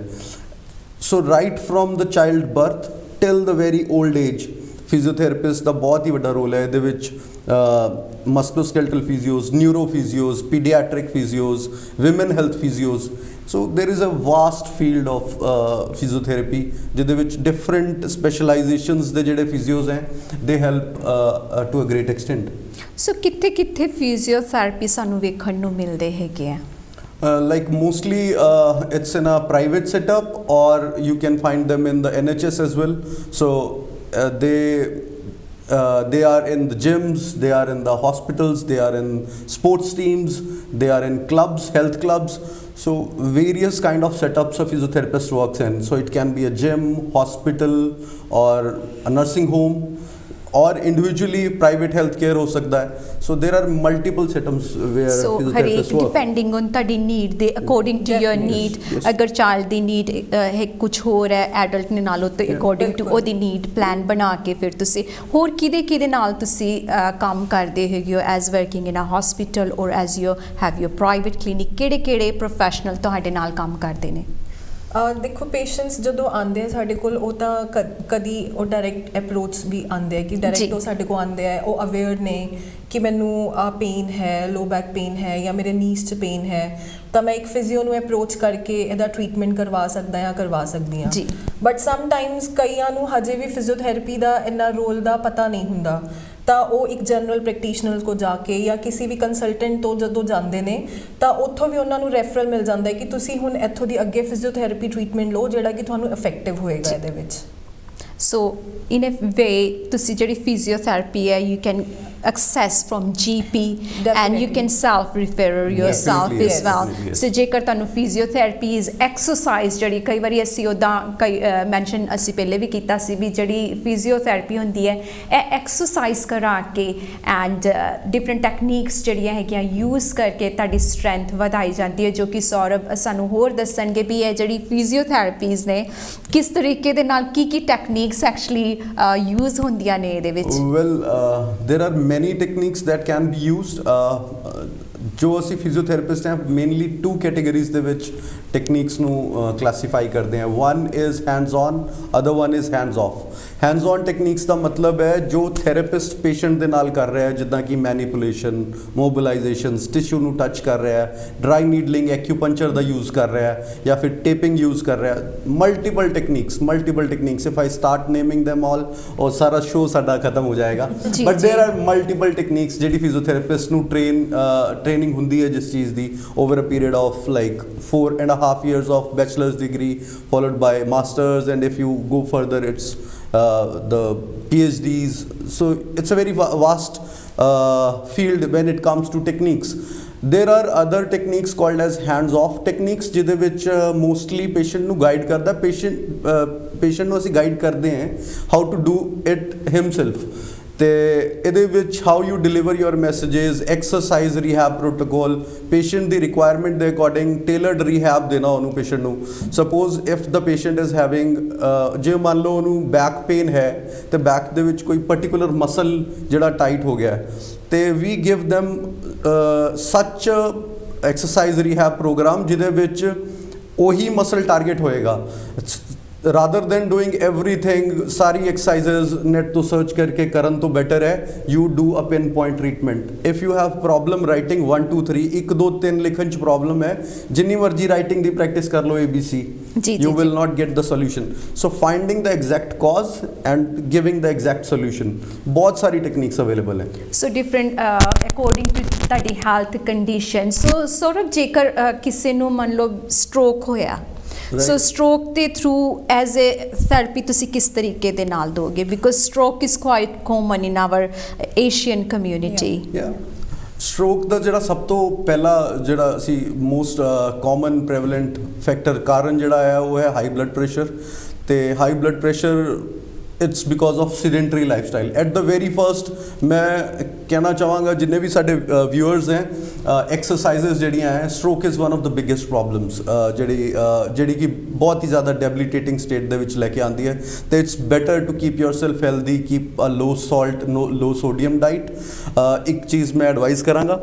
next thing is physiotherapy ਦੇ ਵਿੱਚ there is a technique called as PNF, neuromuscular facilitation techniques, ਜਿਹਦੇ ਵਿੱਚ ਜਿਹੜਾ ਨਿਊਰੋ ਫਿਜ਼ੀਓਥੈਰੇਪਿਸਟ ਹੈ, those who are expert in dealing with stroke and paralysis, ਉਹ ਹੌਲੀ ਹੌਲੀ ਮਾਈਲਸਟੋਨਸ ਅਚੀਵ ਕਰਵਾਉਂਦੇ ਆ ਪੇਸ਼ੈਂਟ ਨੂੰ, ਹੌਲੀ ਹੌਲੀ ਟ੍ਰੇਨ ਕਰਦੇ ਆ ਦੁਬਾਰਾ ਤੋਂ। It's like retraining the brain. ਸਾਡੇ ਬ੍ਰੇਨ ਦੇ ਵਿੱਚ ਇੱਕ ਕੈਪੇਬਿਲਿਟੀ ਹੁੰਦੀ ਹੈ ਜਿਹਨੂੰ ਕਹਿੰਦੇ ਆ ਪਲਾਸਟਿਸਿਟੀ ਮਤਲਬ ਕੋਈ ਵੀ ਨਈ ਚੀਜ਼ ਸਿੱਖਣਾ। ਤੇ ਜਦੋਂ ਇੱਕ ਹਿੱਸਾ ਬਾਡੀ ਦਾ ਚੱਲਣਾ ਬੰਦ ਹੋ ਗਿਆ, the physiotherapist makes it learn again and again. ਜਿੱਦਾਂ ਇੱਕ ਬੱਚਾ ਬੈੱਡ 'ਤੇ ਜਦੋਂ ਪੈਦਾ ਹੁੰਦਾ ਹੈ, ਉਹਨੂੰ ਚੱਲਣਾ ਨਹੀਂ ਆਉਂਦਾ, ਨੈਕ ਆਪਣਾ ਹੋਲਡ ਕਰਨਾ ਨਹੀਂ ਆਉਂਦਾ, ਉਹੀ ਪੈਟਰਨ ਯੂਜ਼ ਕਰਕੇ ਫਿਜ਼ੀਓਥੈਰੇਪਿਸਟ ਦੁਬਾਰਾ ਤੋਂ ਜਿਹੜਾ ਹਿੱਸਾ ਜਿਹੜਾ ਚੱਲਣਾ ਬੰਦ ਹੋ ਗਿਆ ਹੈ, they use the same sort of techniques how a child grows up. ਜਿੱਦਾਂ ਬੱਚਾ ਸਿੱਖਦਾ ਹੈ, ਉੱਦਾਂ ਹੀ ਉਸ ਪੇਸ਼ੈਂਟ ਨੂੰ ਦੁਬਾਰਾ ਰੀਐਜੂਕੇਟ ਕਰਦੇ ਹੈ and the brain learns it again. ਜਿਹੜੀ ਇਹ ਕੈਪੇਬਿਲਿਟੀ ਹੈ ਬ੍ਰੇਨ ਦੇ ਹਿੱਸੇ ਬ੍ਰੇਨ ਦੀ ਜਿਹੜੀ ਦੁਬਾਰਾ ਲਰਨ ਕਰਨ ਦੀ ਇਹ ਕੈਪੇਬਿਲਿਟੀ ਹੈ, that is known as neuroplasticity. ਇਹ ਬਹੁਤ ਹੀ ਕੰਪਲੈਕਸ ਸਾਇੰਸ ਹੈ, but to make it very simple for the audience, if you have someone who is suffering from this, please take him to a neurophysiotherapist. He will definitely help, I am sure. So Saurav and Sunity, ਤੁਹਾਡਾ ਜਦੋਂ ਪਹਿਲੇ ਵੀ ਮੈਂ show ਕੀਤਾ ਸੀ, ਇੱਕ ਬਹੁਤ positive thing ਮੈਨੂੰ ਜੋ ਲੱਗਦੀ ਹੈਗੀ ਆ within you is like ਹਰ ਚੀਜ਼ ਦਾ ਹੱਲ ਹੈਗਾ, ਹਰ ਚੀਜ਼ ਦਾ ਇਲਾਜ ਹੈਗਾ, ਵਿਚ ਇਜ਼ ਵਿਦਆਊਟ ਮੈਡੀਕੇਸ਼ਨ, ਹੈ ਨਾ। ਸਾਡੇ ਕਾਫੀ ਜਿਹੜੇ ਹੈਗੇ ਆ viewers and lots of people daily we met ਕਿ ਵੀ ਦਵਾਈ ਤੋਂ ਬਗੈਰ ਕਿੱਦਾਂ ਇਲਾਜ ਹੋ ਸਕਦਾ, ਯੂ ਨੋ। ਇਹ ਜਿਹੜਾ ਵਹਿਮ ਇੱਕ ਸਾਡੇ ਦਿਮਾਗ 'ਚ ਪਿਆ ਹੋਇਆ ਹੈ, ਬਿਕੋਜ਼ ਇਨ ਰਿਐਲਿਟੀ ਅਗਰ ਸੋਚੀਏ ਐਜ਼ ਏ ਹਿਊਮਨ ਬੀਇੰਗ ਸਾਡੇ ਕੋਲ ਆਪਣੀ ਪਾਵਰਸ ਹੁੰਦੀਆਂ ਟੂ ਹੀਲ ਆਵਰ ਸੈਲਫ। ਥੋੜ੍ਹਾ ਜਿਹਾ ਮੈਂ ਚਾਹਾਂਗੀ ਇਹਦੇ 'ਤੇ ਤੁਸੀਂ ਹੋਰ ਰੋਸ਼ਨੀ ਪਾਓ ਤਾਂ ਕਿ physiotherapy as a very I think is very brilliant professional and ਇਹਦੇ ਵਿੱਚ ਹੈਗਾ ਕਿ ਯੂ ਡੋਂਟ ਜਦੋਂ ਅਸੀਂ ਕਈ ਵਾਰੀ ਹੁੰਦਾ ਕਿ ਪੈਸੇ ਸਪੈਂਡ ਕਰਦੇ ਜਿੱਥੇ ਸਾਨੂੰ ਲੱਗੇ ਵੀ ਕੋਈ ਚੀਜ਼ ਸਾਡੇ ਅੰਦਰ ਜਾ ਰਹੀ ਹੈ, ਹੈ ਨਾ, ਉਹ ਸਾਨੂੰ ਫੀਲ ਹੁੰਦਾ ਵੀ it's going to give us a positive result. But physiotherapy ਸਾਨੂੰ ਆਪ ਕਰਨੀ ਪੈਂਦੀ ਹੈ, ਕਸਰਤ ਜਿਹੜੀ ਹੈ ਇਹ ਫਿਜ਼ੀਓਥੈਰੇਪੀ ਸਾਨੂੰ ਪਲਾਨ ਬਣਾ ਕੇ ਦਿੰਦੇ ਆ, but we have to do it ourself. And sometime ਜਿਹੜੇ ਪੇਸ਼ੈਂਟ ਹੁੰਦੇ ਆ ਉਹ ਕਰਦੇ ਨਹੀਂ ਹੈ ਐਂਡ ਦੇ ਗੋਜ਼ ਕਿ ਸਾਨੂੰ ਤਾਂ ਕੋਈ ਫਰਕ ਨਹੀਂ ਪਿਆ। ਬਟ ਤੁਸੀਂ as a professional you seen so many, ਸਾਡੇ ਏਸ਼ੀਅਨ ਕਾਫੀ ਡਰਦੇ ਨੇ ਐਕਸਰਸਾਈਜ਼ ਕਰਨ ਤੋਂ, ਪਰ ਦਵਾਈ ਦੇ ਦਿਓ ਤਾਂ ਦੇ ਆਰ ਫਾਈਨ ਵੀ ਅਸੀਂ ਠੀਕ ਹੋ ਰਹੇ ਹਾਂ। ਅਤੇ ਮੈਂ ਚਾਹਾਂਗੀ ਐਜ਼ ਏ ਡੈਪਥ ਦੇ ਵਿੱਚ ਤੁਸੀਂ ਥੋੜ੍ਹਾ ਜਿਹਾ ਸਾਨੂੰ ਫਿਜ਼ੀਓਥੈਰੇਪੀ ਜਿਹੜੀ ਕਿੰਨੀ ਫਾਇਦੇਮੰਦ ਹੈਗੀ ਹੈ ਇਹਦੇ ਬਾਰੇ ਥੋੜ੍ਹਾ ਜਿਹਾ ਹੋਰ ਦੱਸੋ। ਐਕਚੁਅਲੀ ਜਦੋਂ ਅਸੀਂ ਐਕਸਰਸਾਈਜ਼ ਵਰਡ ਯੂਜ਼ ਕਰ ਦਿੰਦੇ ਹਾਂ, ਲੋਕਾਂ ਨੂੰ ਲੱਗਦਾ ਹੈ ਕਿ ਅਸੀਂ ਤਾਂ ਆਲਰੇਡੀ ਪੇਨ 'ਚ ਹਾਂ, ਅਸੀਂ ਐਕਸਰਸਾਈਜ਼ ਕਿੱਦਾਂ ਕਰ ਸਕਦੇ ਹਾਂ। ਜੇ ਅਸੀਂ ਆਪਣਾ ਘਰ ਦਾ ਕੰਮ ਨਹੀਂ ਕਰ ਸਕਦੇ ਤਾਂ ਅਸੀਂ ਐਕਸਰਸਾਈਜ਼ ਕਿੱਦਾਂ ਕਰ ਸਕਦੇ ਹਾਂ। ਬਟ ਇੱਥੇ ਐਕਸਰਸਾਈਜ਼ ਦਾ ਮਤਲਬ ਉਹ ਐਕਸਰਸਾਈਜ਼ ਨਹੀਂ ਹੈ ਕਿ ਤੁਸੀਂ ਰਨਿੰਗ ਕਰਨ ਜਾ ਰਹੇ ਹੋ ਜਾਂ ਤੁਸੀਂ ਜਿਮ 'ਚ ਜਾ ਰਹੇ ਹੋ ਉੱਥੇ ਵੇਟਸ ਲਿਫਟ ਕਰ ਰਹੇ ਹੋ। ਇੱਥੇ ਐਕਸਰਸਾਈਜ਼ ਦਾ ਮਤਲਬ ਹੈਗਾ ਜਿਹੜਾ ਟਰੀਟਮੈਂਟ ਪ੍ਰੋਟੋਕੋਲ ਅਸੀਂ ਤੁਹਾਨੂੰ ਬਣਾ ਕੇ ਦੇਵਾਂਗੇ ਇੱਕ ਪਰਟੀਕੂਲਰ ਏਮ ਨੂੰ ਧਿਆਨ 'ਚ ਰੱਖਦੇ ਹੋਏ ਕਿ ਤੁਹਾਡੀ ਇਹ ਪ੍ਰੋਬਲਮ ਹੈ, ਇਹ ਮਸਲ ਤੁਹਾਡਾ ਵੀਕ ਹੈ, ਇਹ ਮਸਲ ਤੁਹਾਡਾ ਟਾਈਟ ਹੈ, ਤੇ ਉਹਨੂੰ ਅਸੀਂ ਕਿੱਦਾਂ ਟਰੀਟ ਕਰਨਾ ਹੈ। ਇੱਥੇ ਐਕਸਰਸਾਈਜ਼ ਦਾ ਮਤਲਬ ਉਹ ਹੈ। It is a tailored rehabilitation programme ਜਿਹੜਾ ਅਸੀਂ ਹਰ ਇੱਕ ਪੇਸ਼ੈਂਟ ਨੂੰ ਉਹਨਾਂ ਦੇ ਅਕੋਰਡਿੰਗਲੀ ਦਿੰਦੇ ਹਾਂ।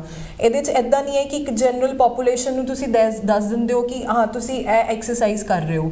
ਇਹਦੇ ਵਿੱਚ ਹਰ ਇੱਕ ਪਰਸਨ ਜਿਹੜਾ ਆਪਣੀ ਪ੍ਰੋਬਲਮ ਸਾਡੇ ਕੋਲ ਲੈ ਕੇ ਆ ਰਿਹਾ ਉਹਦੀ ਪ੍ਰੋਬਲਮ ਨੂੰ ਧਿਆਨ ਰੱਖਦੇ ਹੋਏ ਉਹਦੇ ਲਈ ਕਿਹੜੀ ਐਕਸਰਸਾਈਜ਼ ਪੇਨ ਫ੍ਰੀ ਹੈ ਤੇ ਉਹ ਉਹਨੂੰ ਬੈਨੀਫਿਟ ਦੇਗੀ, ਅਸੀਂ ਉਹ ਉਹਨੂੰ ਕਰਵਾਉਂਦੇ ਹਾਂ ਤੇ ਉਹ ਉਹਨੂੰ ਮੋਟੀਵੇਟ ਕਰਦੇ ਹਾਂ ਕਿ ਉਹਨੇ ਘਰ ਵੀ ਕਰਨੀ ਹੈ। So that's the main thing ਕਿ ਫਿਜ਼ੀਓਥੈਰੇਪੀ ਦਾ ਜਿਹੜਾ ਮੇਨ ਮਕਸਦ ਹੁੰਦਾ ਹੈ ਕਿ ਤੁਹਾਡੀ ਥੋੜ੍ਹੀ ਪੇਨ ਤੁਹਾਨੂੰ ਫੀਲ ਹੋਏਗੀ, ਬਟ ਹੋਲੀ step by step gradually you will relieve from a pain. ਪਰ ਮੇਨ ਮਕਸਦ ਹੁੰਦਾ ਕਿ ਤੁਹਾਡੀ ਬਾਡੀ ਨੂੰ ਸਟਰੈਂਥ ਇੰਨਾ ਕਰ ਦੇਣਾ ਕਿ ਜਿਹੜੀ ਦਰਦ ਹੈਗੀ ਆ ਉਹ ਤੁਹਾਡੀ ਘਟ ਜਾਏ ਐਂਡ ਨਾ ਹੋਏ, ਐਂਡ ਗਾਂ ਵਾਸਤੇ ਵੀ ਉਹਦਾ ਉਪਚਾਰ ਹੋਏ। ਵੇਅਰਜ਼ ਮੈਡੀਸਨ ਅਸੀਂ ਖਾਂਦੇ ਹਾਂ, ਪੈਰਾਸਟਾਮੋਲ ਅਸੀਂ ਪੇਨ ਕਿਲਰ ਲਈ ਸਟ੍ਰੇਟ ਅਵੇ ਲੈ ਲੈਂਦੇ ਹਾਂ ਵੀ ਸਾਡੇ ਦਰਦ ਹੋ ਰਹੀ ਹੈ, let's have a paracetamol, and ਥੋੜ੍ਹੇ ਚਿਰ ਲਈ ਉਹ ਦਰਦ ਦੀ ਰਾਹਤ ਮਿਲ ਜਾਂਦੀ ਹੈ, ਬਟ ਜਿਹੜਾ ਇਨਰ ਕੋਜ਼ ਜਿਹੜੀ ਰੂਟ ਕੋਜ਼ ਜਿਹੜਾ ਹੈਗਾ ਉਹ ਫਿਜ਼ੀਓਥੈਰੇਪੀ ਜਿਹੜੇ ਹੈਗੇ ਉਹ ਹੈਲਪ ਕਰਦੇ ਨੇ ਕੱਢਣ ਲਈ। ਸੋ ਸਿਰ ਦਰਦ ਤੋਂ ਹੁਣ ਆਪਾਂ ਸਟਾਰਟ ਕਰਾਂਗੇ ਸਾਡਾ ਮਾਈਗ੍ਰੇਨ ਜਿਹੜਾ ਹੈਗਾ ਮੇਨ ਅੱਜ ਅਸੀਂ ਜਿਹੜੀ ਗੱਲਬਾਤ ਕਰਨੀ ਹੈਗੀ ਹੈ। ਸੋ ਮਾਈਗ੍ਰੇਨ ਦੇ ਬਾਰੇ ਅਸੀਂ ਥੋੜ੍ਹੀ ਜਿਹੀ ਤੁਹਾਡੇ ਕੋਲੋਂ ਜਾਣਕਾਰੀ ਚਾਹਾਂਗੇ ਤੇ ਤੁਸੀਂ ਸਮਿਤੀ ਦੋਗੇ ਕਿ ਸੌਰਵ ਹਾਂਜੀ ਐਕਸਪਰਟ ਮੈਂ before going on to the migraine ਮੈਂ ਇੱਕ ਗੱਲ ਐਡ ਕਰਾਂਗਾ ਜੀ ਜੀ ਯੂ ਸੈਡ ਕਿ ਲੋਕਾਂ ਨੂੰ ਜੇ ਮੈਡੀਸਿਨ ਮਿਲ ਜਾਏ ਦੇ ਆਰ ਵੈਰੀ ਹੈਪੀ ਤੇ ਮੈਂ ਇੱਕ ਹੀ ਗੱਲ ਕਹਿਣਾ ਚਾਹਾਂਗਾ ਕਿ ਜੇ ਐਕਸਰਸਾਈਜ਼ ਡੱਬੀ 'ਚ ਅਵੇਲੇਬਲ ਹੁੰਦੀ ਦੁਨੀਆ 'ਚ ਸਭ ਤੋਂ ਜ਼ਿਆਦਾ ਵਿਕਣ ਵਾਲੀ ਦਵਾਈ ਹੁੰਦੀ। ਸਹੀ absolutely I agree with that. If exercises were available in pill form, it would have been definitely the most sold medicine of the world. हर चीज़ ਲਈ exercise ਜ਼ਰੂਰੀ ਹੈ। exercise ਦਾ ਮਤਲਬ ਇਹ ਹੈ repetition of the movement।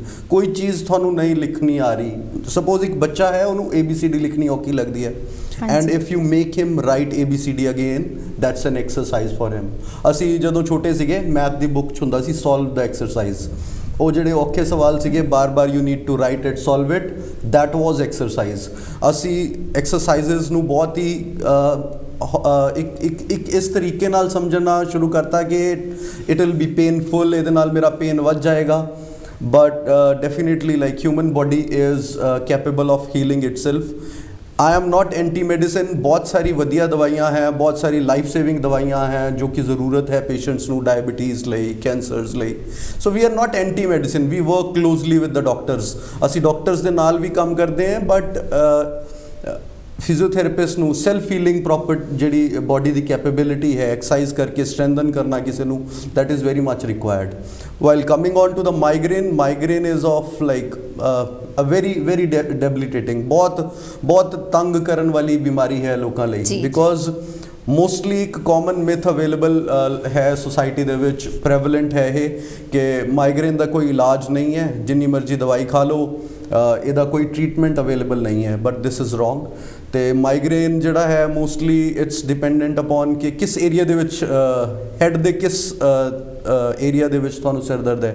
Suppose if you are having a half headed, ਇੱਕ side left or the right, and it is mostly common on the left side. It is seen that migraine headaches, it's mostly common on the left side and it's mostly common in the female population। ਇਹ ਜ਼ਿਆਦਾ ਦੇਖਿਆ ਗਿਆ ਹੈ।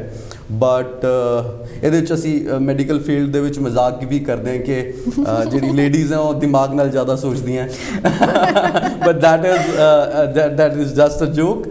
but still migraine is a big problem। International Headache Society ਜਿਹੜੀ ਹੈ it classifies the headache into 300 types। 300 ਤਰ੍ਹਾਂ ਦੇ ਸਿਰ ਦਰਦ ਹੈ, ਉਹਦੇ ਵਿੱਚੋਂ ਇੱਕ ਜਿਹੜੀ ਬਹੁਤ ਵੱਡੀ ਕਲਾਸੀਫਿਕੇਸ਼ਨ ਹੈ that is migraine headaches।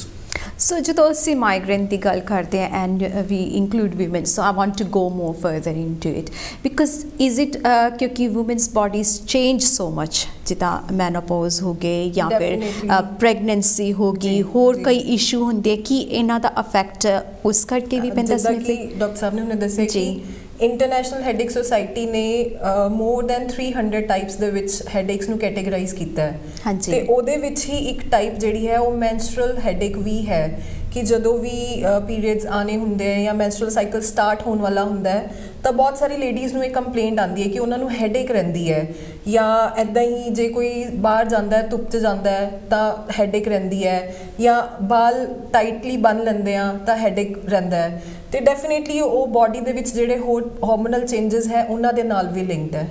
ਤੇ ਹਰ ਜਿਹੜਾ ਜਿੱਦਾਂ ਕਿ ਹੁਣੇ ਮੈਂ ਦੱਸਿਆ ਕਿ ਜਿੰਨੇ ਵੀ ਟਾਈਪਸ ਆਫ ਹੈਡੇਕ ਹੈ ਇਹਨਾਂ ਦਾ ਟ੍ਰੀਟਮੈਂਟ ਜਿਹੜਾ ਹੈ ਉਹ ਡੈਫੀਨੇਟਲੀ ਅਵੇਲੇਬਲ ਹੈ ਤੇ ਇਹਨਾਂ ਦਾ ਜੋ ਵੀ ਇਹਨਾਂ ਦੀ ਪੈਥੋਲੋਜੀ ਹੈ ਬੇਸਿਕ ਟ੍ਰੀਟਮੈਂਟ ਉੱਥੇ ਹੀ ਹੈ ਕਿ ਜੇ ਤੁਸੀਂ ਉਹਨੂੰ ਟ੍ਰੀਟ ਕਰਦੇ ਹੋ ਤਾਂ ਤੁਸੀਂ ਕਿਸੇ ਵੀ ਟਾਈਪ ਦੇ ਹੈਡੇਕ ਨੂੰ ਟ੍ਰੀਟ ਕਰ ਸਕਦੇ ਹੋ। ਸੋ ਅਗਰ ਤੁਹਾਡੇ ਕੋਲ firstly somebody come as a ਕਿ ਮੈਨੂੰ ਮਾਈਗ੍ਰੇਨ ਹੈ, ਸਮਝ ਲਓ ਮੈਂ ਆ ਰਹੀ ਹਾਂ ਤੁਹਾਡੇ ਕੋਲ ਵੀ ਮੈਨੂੰ ਮਾਈਗ੍ਰੇਨ ਹੁੰਦਾ ਹੈ ਨਾ, ਤੇ ਤੁਸੀਂ ਕੀ ਚੀਜ਼ ਦੇਖਦੇ ਹੋ ਪਹਿਲੇ? What do you notice first? Is ਇਹ history? What kind of things do you look in a patient? Supposedly ਕੋਈ ਪੇਸ਼ੈਂਟ ਹੈ ਜਿਹੜਾ ਮੇਰੇ ਕੋਲ ਵਾਕ ਇਨ ਕਰਕੇ ਆਇਆ ਕਿ ਮੈਨੂੰ ਮਾਈਗ੍ਰੇਨ ਹੈ, so my first responsibility is to find ਕਿ ਕਿੰਨਾ ਦਰਦ ਹੈ, ਫ੍ਰੀਕੁਐਂਸੀ ਕਿਆ ਹੈ ਪੇਨ ਦੀ, ਕਿੰਨੀ ਵਾਰੀ ਪੇਨ ਹੁੰਦਾ ਹੈ। ਸੋ ਪੇਸ਼ੈਂਟਸ ਵਿਲ ਸੇ ਕਿ ਮੈਨੂੰ 15 ਦਿਨਾਂ 'ਚ 2 ਵਾਰੀ ਹੈ ਜਾਂ 15 ਦਿਨਾਂ 'ਚ 4 ਵਾਰੀ ਐਕਸਪੀਰੀਅੰਸ ਹੋ ਰਿਹਾ ਜਾਂ ਮਹੀਨੇ 'ਚ 3 ਵਾਰੀ ਮੈਨੂੰ ਹੁੰਦਾ। So the first thing is frequency of the pain, second is the intensity of the pain, ਕਿੰਨਾ ਇੰਟੈਂਸ ਪੇਨ ਹੈ। So if it is very intense, migraines usually headaches are very intense, out of 10 ਅਸੀਂ ਪੁੱਛਦੇ ਹਾਂ ਕਿੰਨਾ pain ਹੈ, 7 8 9 10 these R severe headaches. ਤੇ migraine ਦੇ ਵਿੱਚ 2 ਚੀਜ਼ਾਂ ਮੋਸਟ ਇੰਪੋਰਟੈਂਟ, ਇੰਟੈਂਸਿਟੀ, ਫ੍ਰੀਕੁਐਂਸੀ। ਉਸ ਤੋਂ ਬਾਅਦ ਕਿਸ ਚੀਜ਼ ਨਾਲ ਵੱਧ ਰਿਹਾ ਹੈ ਜਾਂ ਘਟ ਰਿਹਾ ਹੈ। If the patient is aware it becomes very simple for us, ਕਿਉਂਕਿ ਟ੍ਰਿਗਰਸ ਦੇ ਨਾਲ ਐਸੋਸੀਏਟਡ ਹੁੰਦਾ ਮਾਈਗ੍ਰੇਨ ਪੇਨ। ਕੋਈ ਮੈਨੂੰ ਕਹਿ ਰਿਹਾ ਕਿ ਮੈਨੂੰ ਪਰਫਿਊਮ ਯੂਜ਼ ਕਰਨ ਤੇ, ਕੋਈ ਮੈਨੂੰ ਕਹਿ ਰਿਹਾ ਹੰਗਰ, ਜੇ ਮੈਂ ਭੁੱਖਾ ਰਹਿ ਜਾਂ ਥੋੜੀ ਦੇਰ ਵੀ ਮੇਰਾ ਖਾਣ ਦਾ ਟਾਈਮ ਇੱਧਰ ਉੱਧਰ ਹੋ ਜਾਏ ਉਹਦੇ ਨਾਲ ਮੇਰਾ ਪੇਨ ਵੱਧ ਰਿਹਾ, ਜਾਂ ਫਿਰ ਕੋਈ ਪਰਟੀਕੂਲਰ ਚੀਜ਼ ਖਾਣ ਤੇ, ਸਮੈਲ ਕਰਨ ਤੇ, ਡਿਮ ਰੂਮ ਲਾਈਟਿੰਗ ਦੇ ਵਿੱਚ ਪੜ੍ਹਾਈ ਕਰਨ ਨਾਲ, देयर कैन बी एंडलैस ट्रिगर्स। ਤੇ ਉਹ ਰੀਜ਼ਨ ਪਤਾ ਹੋ ਜੇ ਪੇਸ਼ੈਂਟ ਅਵੇਅਰ ਹੈ ਉਸ ਚੀਜ਼ ਨਾਲ, it makes it easier for us. Otherwise then we go to his musculoskeletal assessment. ਇਸ ਤੋਂ ਬਾਅਦ ਅਸੀਂ ਅਸੈਸ ਕਰਦੇ ਹਾਂ ਉਹਦੇ muscles, and which includes the upper cervical region. Neck ਦੇ ਨਾਲ ਬਹੁਤ ਕਲੋਜ਼ਲੀ ਲਿੰਕਡ ਹੈ migraine headache, specially upper 3 vertebras. ਪਹਿਲੀ 3 ਜਿਹੜੀ ਹੱਡੀਆਂ ਹੈ ਨੈਕ ਦੇ ਵਿੱਚ, C1 C2 C3, ਉਹਦੇ ਨਾਲ ਬਹੁਤ ਜ਼ਿਆਦਾ ਕਲੋਜ਼ ਰਿਲੇਸ਼ਨ ਹੈ। ਦੈਨ ਕਮਸ ਦ ਜॉ ਦੇ ਨਾਲ ਵੀ ਇਹ ਰਿਲੇਟਡ ਹੈ। Then comes the upper back. So it's a wide scale ਜਿਹੜਾ ਸਾਨੂੰ ਦੇਖਣਾ ਪੈਂਦਾ, ਲੱਭਣਾ ਪੈਂਦਾ ਪੇਸ਼ੈਂਟ ਦੇ ਵਿੱਚ, and then we can like actually draw and design the treatment protocol for that patient. So ਜਦੋਂ ਮਾਈਗ੍ਰੇਨ ਹੁੰਦਾ, ਕਈ ਸਾਈਨ ਜਿਹੜੇ ਮਾਈਗ੍ਰੇਨ ਦੇ ਨੇ, it's related to high blood pressure ਵੀ ਹੋ ਸਕਦੇ ਆ। ਫਿਰ ਵਾਟਸ ਦ ਡਿਫਰੈਂਟ ਬਿਟਵੀਨ ਪਤਾ ਕਿੱਦਾਂ ਲੱਗਦਾ ਅਗਰ ਤੁਹਾਡੇ ਕੋਲ without history there is no information ਕਿ ਇਹਨੂੰ ਬਲੱਡ ਪ੍ਰੈਸ਼ਰ ਹੀ ਹੈ ਜਾਂ ਫਿਰ need it's a migraine? Like there are ਇੱਕ ਵਰਡ ਸਾਡੇ ਫਿਜ਼ੀਓਜ਼ ਕੋਲ ਹੁੰਦਾ ਡਿਫਰੈਂਸ਼ੀਅਲ ਡਾਇਗਨੋਸਿਸ ਦਾ। ਜੀ, ਡਿਫਰੈਂਸ਼ੀਅਲ ਡਾਇਗਨੋਸਿਸ ਮਤਲਬ ਕਈ ਇੱਦਾਂ ਦੀ ਬਿਮਾਰੀਆਂ ਹੈ ਜੋ ਮਿਮਿਕ ਕਰਦੀਆਂ ਇੱਕ ਦੂਜੇ ਦੇ ਨਾਲ, ਸ਼ਕਲ ਉਹਨਾਂ ਦੀ ਸੇਮ ਹੁੰਦੀ ਹੈ, but you have certain tools and techniques to find if it is a true one or ਕੁਛ ਹੋ ਰਿਹਾ ਹੈ। ਤੇ you need to differentiate between the two. So as experience ਫਿਰ ਤੁਹਾਨੂੰ ਪਤਾ as you deal with the patient every you ask questions to the patients ਕਿ ਉਹਨਾਂ ਦੀ ਜੋ ਵੀ ਪੇਸ਼ੈਂਟ ਨੂੰ ਆਪਾਂ ਕੁਐਸਚਨਸ ਪੁੱਛਦੇ ਹਾਂ ਜਿਹੜੇ ਉਹਨਾਂ ਦੇ ਕੀ ਆਨਸਰ ਸਾਨੂੰ ਮਿਲ ਰਿਹਾ, ਉਹਦੇ ਬੇਸਿਸ ਤੇ ਅਸੀਂ ਡਾਇਗਨੋਸ ਕਰ ਸਕਦੇ ਹਾਂ ਕਿ ਪੇਸ਼ੈਂਟ ਦੀ ਕੰਡੀਸ਼ਨ ਕਿਸ ਤਰਫ ਪੁਆਇੰਟ ਕਰ ਰਹੀ ਹੈ। ਸੋ ਐਜ਼ ਅ ਪੇਸ਼ੈਂਟ ਜਦੋਂ ਫਸਟ ਟਾਈਮ ਕੋਈ ਤੁਹਾਡੇ ਕੋਲ ਆਉਂਦਾ ਹੈ, ਦੇ ਆਰ ਇੱਕ ਤੇ ਤੁਸੀਂ ਉਹਨਾਂ ਦੀ ਹਿਸਟਰੀ ਦੇਖ ਕੇ ਜਾਂ ਹਿਸਟਰੀ ਫਾਈਂਡ ਆਊਟ ਕਰਕੇ ਪਤਾ ਲੱਗਦਾ। ਇਜ਼ ਐਨੀ ਅਦਰ ਵੇ ਜਿਹੜੀ ਉਹਨਾਂ ਦੀ ਮੈਡੀਕੇਸ਼ਨ ਹੁੰਦੀ ਹੈ ਉਹਨਾਂ ਤੋਂ ਵੀ ਥੋੜ੍ਹਾ ਅੰਦਾਜ਼ਾ ਲੱਗ ਜਾਂਦਾ ਹੈ, ਔਰ ਇਟ ਇਜ਼ ਲਾਈਕ ਕਈ ਵਾਰੀ ਜੈਨੇਟਿਕਲੀ ਵੀ ਕੋਈ ਇਨਫੋਰਮੇਸ਼ਨ ਹੁੰਦੀ ਹੈ ਜਿਹੜੀ ਕੁਐਸਚਨਸ ਦੇ ਵਿੱਚ, ਜਿੱਦਾਂ ਮੈਂ ਕਿਹਾ ਸੀ ਕੁਐਸਚਨਸ ਕਰਦੇ ਹਾਂ, ਉਹਦੇ ਵਿੱਚ ਸਾਰਾ ਕੁਝ ਇਹੀ ਆਉਂਦਾ ਹੈ ਕਿ ਪੇਸ਼ੈਂਟ ਦੀ ਪ੍ਰੈਜ਼ੈਂਟ ਹਿਸਟਰੀ ਕੀ ਹੈ, ਪੇਸ਼ੈਂਟ ਦੀ ਪਾਸਟ ਹਿਸਟਰੀ ਕੀ ਹੈ, ਜਾਂ ਪੇਸ਼ੈਂਟ ਦੀ ਕੋਈ ਮੈਡੀਕਲ ਜਾਂ ਸਰਜੀਕਲ ਹਿਸਟਰੀ ਹੈ, ਜੋ ਫੈਮਿਲੀ ਹਿਸਟਰੀ ਹੈ, ਉਹ ਸਭ ਕੁਝ ਅਸੀਂ ਪੁੱਛਦੇ ਹਾਂ। ਉਹਦੇ ਤੋਂ ਸਾਨੂੰ ਕਾਫੀ ਚੀਜ਼ਾਂ ਕਲੀਅਰ ਹੋ ਜਾਂਦੀਆਂ। ਫਿਰ ਉਸ ਤੋਂ ਬਾਅਦ ਫਿਜ਼ੀਓਥੈਰੇਪੀ ਦੇ ਵਿੱਚ ਹਰ ਕੰਡੀਸ਼ਨ ਨੂੰ ਰੂਲ ਆਊਟ ਕਰਨ ਲਈ ਡਿਫਰੈਂਟ ਟੈਸਟ ਹੁੰਦੇ ਆ ਜਿਹੜੇ ਕਿ ਅਸੀਂ ਪੇਸ਼ੈਂਟ 'ਤੇ ਕਰਕੇ ਇੱਕ ਪਰ ਡੈਫੀਨੇਟ ਡਾਇਗਨੋਸਿਸ ਬਣਾਉਂਦੇ ਹਾਂ। ਸੋ ਮਾਈਗ੍ਰੇਨ ਦਾ ਬੇਸਿਕਲੀ ਇਲਾਜ ਹੈਗਾ, ਕਿਸੇ ਤਰੀਕੇ ਦਾ ਵੀ ਮਾਈਗ੍ਰੇਨ ਹੋਏ ਤੇ ਤੁਸੀਂ ਇਹਨਾਂ ਨੂੰ ਸੰਪਰਕ ਕਰ ਸਕਦੇ ਹੋ, and there is a treatment for 올 kind of migraine. So treatment plan ਜਿਹੜਾ ਹੈਗਾ ਉਹ ਅਕੋਰਡਿੰਗ ਕਿਸ ਤਰੀਕੇ ਨਾਲ ਫਿਰ ਤੁਸੀਂ ਕਰਦੇ ਹੋ? ਜਿੱਦਾਂ ਮਾਈਗ੍ਰੇਨ ਦੀ ਅਸੀਂ ਗੱਲ ਕਰਦੇ ਹਾਂ, ਉਹਦੇ ਵਿੱਚ ਕਈ ਤਰ੍ਹਾਂ ਦੇ ਹੈਡੇਕਸ ਹੈ, ਲਾਈਕ ਹਾਰਮੋਨਲ ਹੈਡੇਕਸ ਹੈ। ਹਾਰਮੋਨਲ ਹੈਡੇਕਸ ਕੀ ਹੁੰਦੇ ਆ, ਜਿੱਦਾਂ ਤੁਸੀਂ ਗੱਲ ਕਰ ਰਹੇ ਸੀ ਕਿ ਵਿਮਨ ਦੇ ਵਿੱਚ ਕਿਉਂ ਜ਼ਿਆਦਾ ਕਾਮਨ ਹੈ। ਹਾਰਮੋਨਸ ਜਿਹੜਾ ਹੈ, ਇੱਕ ਹਾਰਮੋਨ ਹੈ ਆਕਸੀਟੋਸਿਨ, ਜਿਹੜਾ ਵਿਮਨ ਦੇ ਵਿੱਚ ਹੀ ਹੁੰਦਾ ਹੈ, and it changes during the cycles, monthly cycles, as well as during pregnancy and after pregnancy and after menopause। ਤੇ ਜਿਹੜੇ severe spike ਹੁੰਦਾ ਹੈ, ਜਿਹੜਾ change ਹੁੰਦਾ ਹੈ hormonal level the, that is one of the causes that becomes more prevalent in the female। ਜੇ ladies ਦੇ ਵਿੱਚ ਜ਼ਿਆਦਾ ਹੈ, ਇਹ ਇੱਕ ਟਾਈਪ ਹੋਇਆ ਇੱਕ ਸਿਰ ਦਰਦ ਦਾ ਹਾਰਮੋਨਲ ਔਰ menstrual headaches। ਇੱਦਾਂ ਹੀ like depending upon the trigger ਕਈ ਤਰ੍ਹਾਂ ਦੇ ਹੈਡੇਕਸ ਹੈ। there is one headache called as the ponytail headache, there is one headache called the wine headache। ਇੰਨੇ ਜ਼ਿਆਦਾ ਕਲਾਸੀਫਿਕੇਸ਼ਨ ਹੈ But when it comes to the patient individual, it becomes the responsibility of the therapist to properly assess what is going on in a patient. ਤੁਸੀਂ ਉਹਨੂੰ patient ਨੂੰ ਇੰਨਾ ਧਿਆਨ ਨਾਲ assess ਕਰਦੇ ਹੋ, ਉਹਦੇ neck muscles, ਉਹਦੀ back postures, ਉਹਦੇ jaw ਦੀ alignment, ਉਹਦੀ orbitalis muscles, ਬਹੁਤ ਸਾਰੀ ਚੀਜ਼ਾਂ ਹੈਗੀਆਂ ਜੋ ਅਸੀਂ ਧਿਆਨ ਰੱਖਦੇ ਹਾਂ. History, like listening to the patient, you get a lot of information. And with over the period of time, when a patient comes and tells in detail about his history, it becomes like very when you listen to it over and over again, you become experienced. ਤੇ ਇਹ ਥੋੜਾ easy ਹੋ ਜਾਂਦਾ ਹੈ. At the first when I started as a physiotherapist, started digging deep into migraine, ਜਦੋਂ ਮੈਂ ਇਹਨੂੰ start ਕਰਨਾ ਸ਼ੁਰੂ ਕੀਤਾ ਸੀ migraine ਨੂੰ treat, it was very fascinating. ਹੁਣ ਮੈਨੂੰ ਪਤਾ ਹੈ ਕਿ where to find the points, and it comes with experience as well. So seasoned clinician will definitely look onto those points first, and 90% of the time you find the problem. So basically ਜਿਹੜੀ migraine ਹੈਗੀ ਹੈ ਕਿਸੇ ਵੀ ਤਰੀਕੇ ਦੀ ਹੋਏ, find out ਇੱਕ right ਜਿਹੜਾ physiotherapy ਹੈ ਉਹਦੇ ਕੋਲ ਉਹਦਾ ਇਲਾਜ ਹੈਗਾ. ਤੇ ਮੈਂ ਇਹ ਜਾਣਨਾ ਚਾਹਾਂਗੀ, ਫਾਈਂਡਿੰਗ ਅ ਰਾਈਟ ਫਿਜ਼ੀਓਥੈਰੇਪੀ ਕਿਹੜੀ ਕੁਆਲਿਟੀਜ਼ ਉਹਦੇ 'ਚ ਹੋਣੀਆਂ ਚਾਹੀਦੀਆਂ. As we talk about therapist ਬਹੁਤ ਸਾਰੇ ਹੈਗੇ ਆ. When we research you will find a big list of it, but ਕਈ ਵਾਰੀ ਹੁੰਦਾ we don't know ਕਿ right person ਕਿਹੜਾ ਹੈਗਾ who will be able to help me out, and it's costly. Yeah, NHS ਵੱਲੋਂ few session is free, but ਜਿਹੜੀ right treatment when you need it straight away, you want somebody who is there and you go and you can trust that person. So ਇਹੋ ਜਿਹੀ ਜਿਹੜੀ qualities ਜਿਹੜੀਆਂ ਹੈਗੀਆਂ ਉਹ ਤੁਸੀਂ ਥੋੜੀਆਂ ਜਿਹੀਆਂ ਸਾਡੇ viewers ਨੂੰ ਦੱਸ ਦਿਓ, ਤਾਂ ਕਿ when they are looking for, I know you two are here but ਅਗਰ ਜਿੱਦਾਂ ਕਿ ਵੀ ਅਗਰ ਦੇਖਣਾ ਹੋਏ ਐਜ਼ ਅ ਫਿਜ਼ੀਓਥੈਰੇਪੀ ਕੀ ਉਹਨਾਂ ਕੋਲ ਕੁਆਲੀਫਿਕੇਸ਼ਨ ਹੋਣੀ ਚਾਹੀਦੀ ਹੈ, because some people do treat and they don't have any qualification, so it's has to be in that forum. Well I believe that a good physio should be a good listener.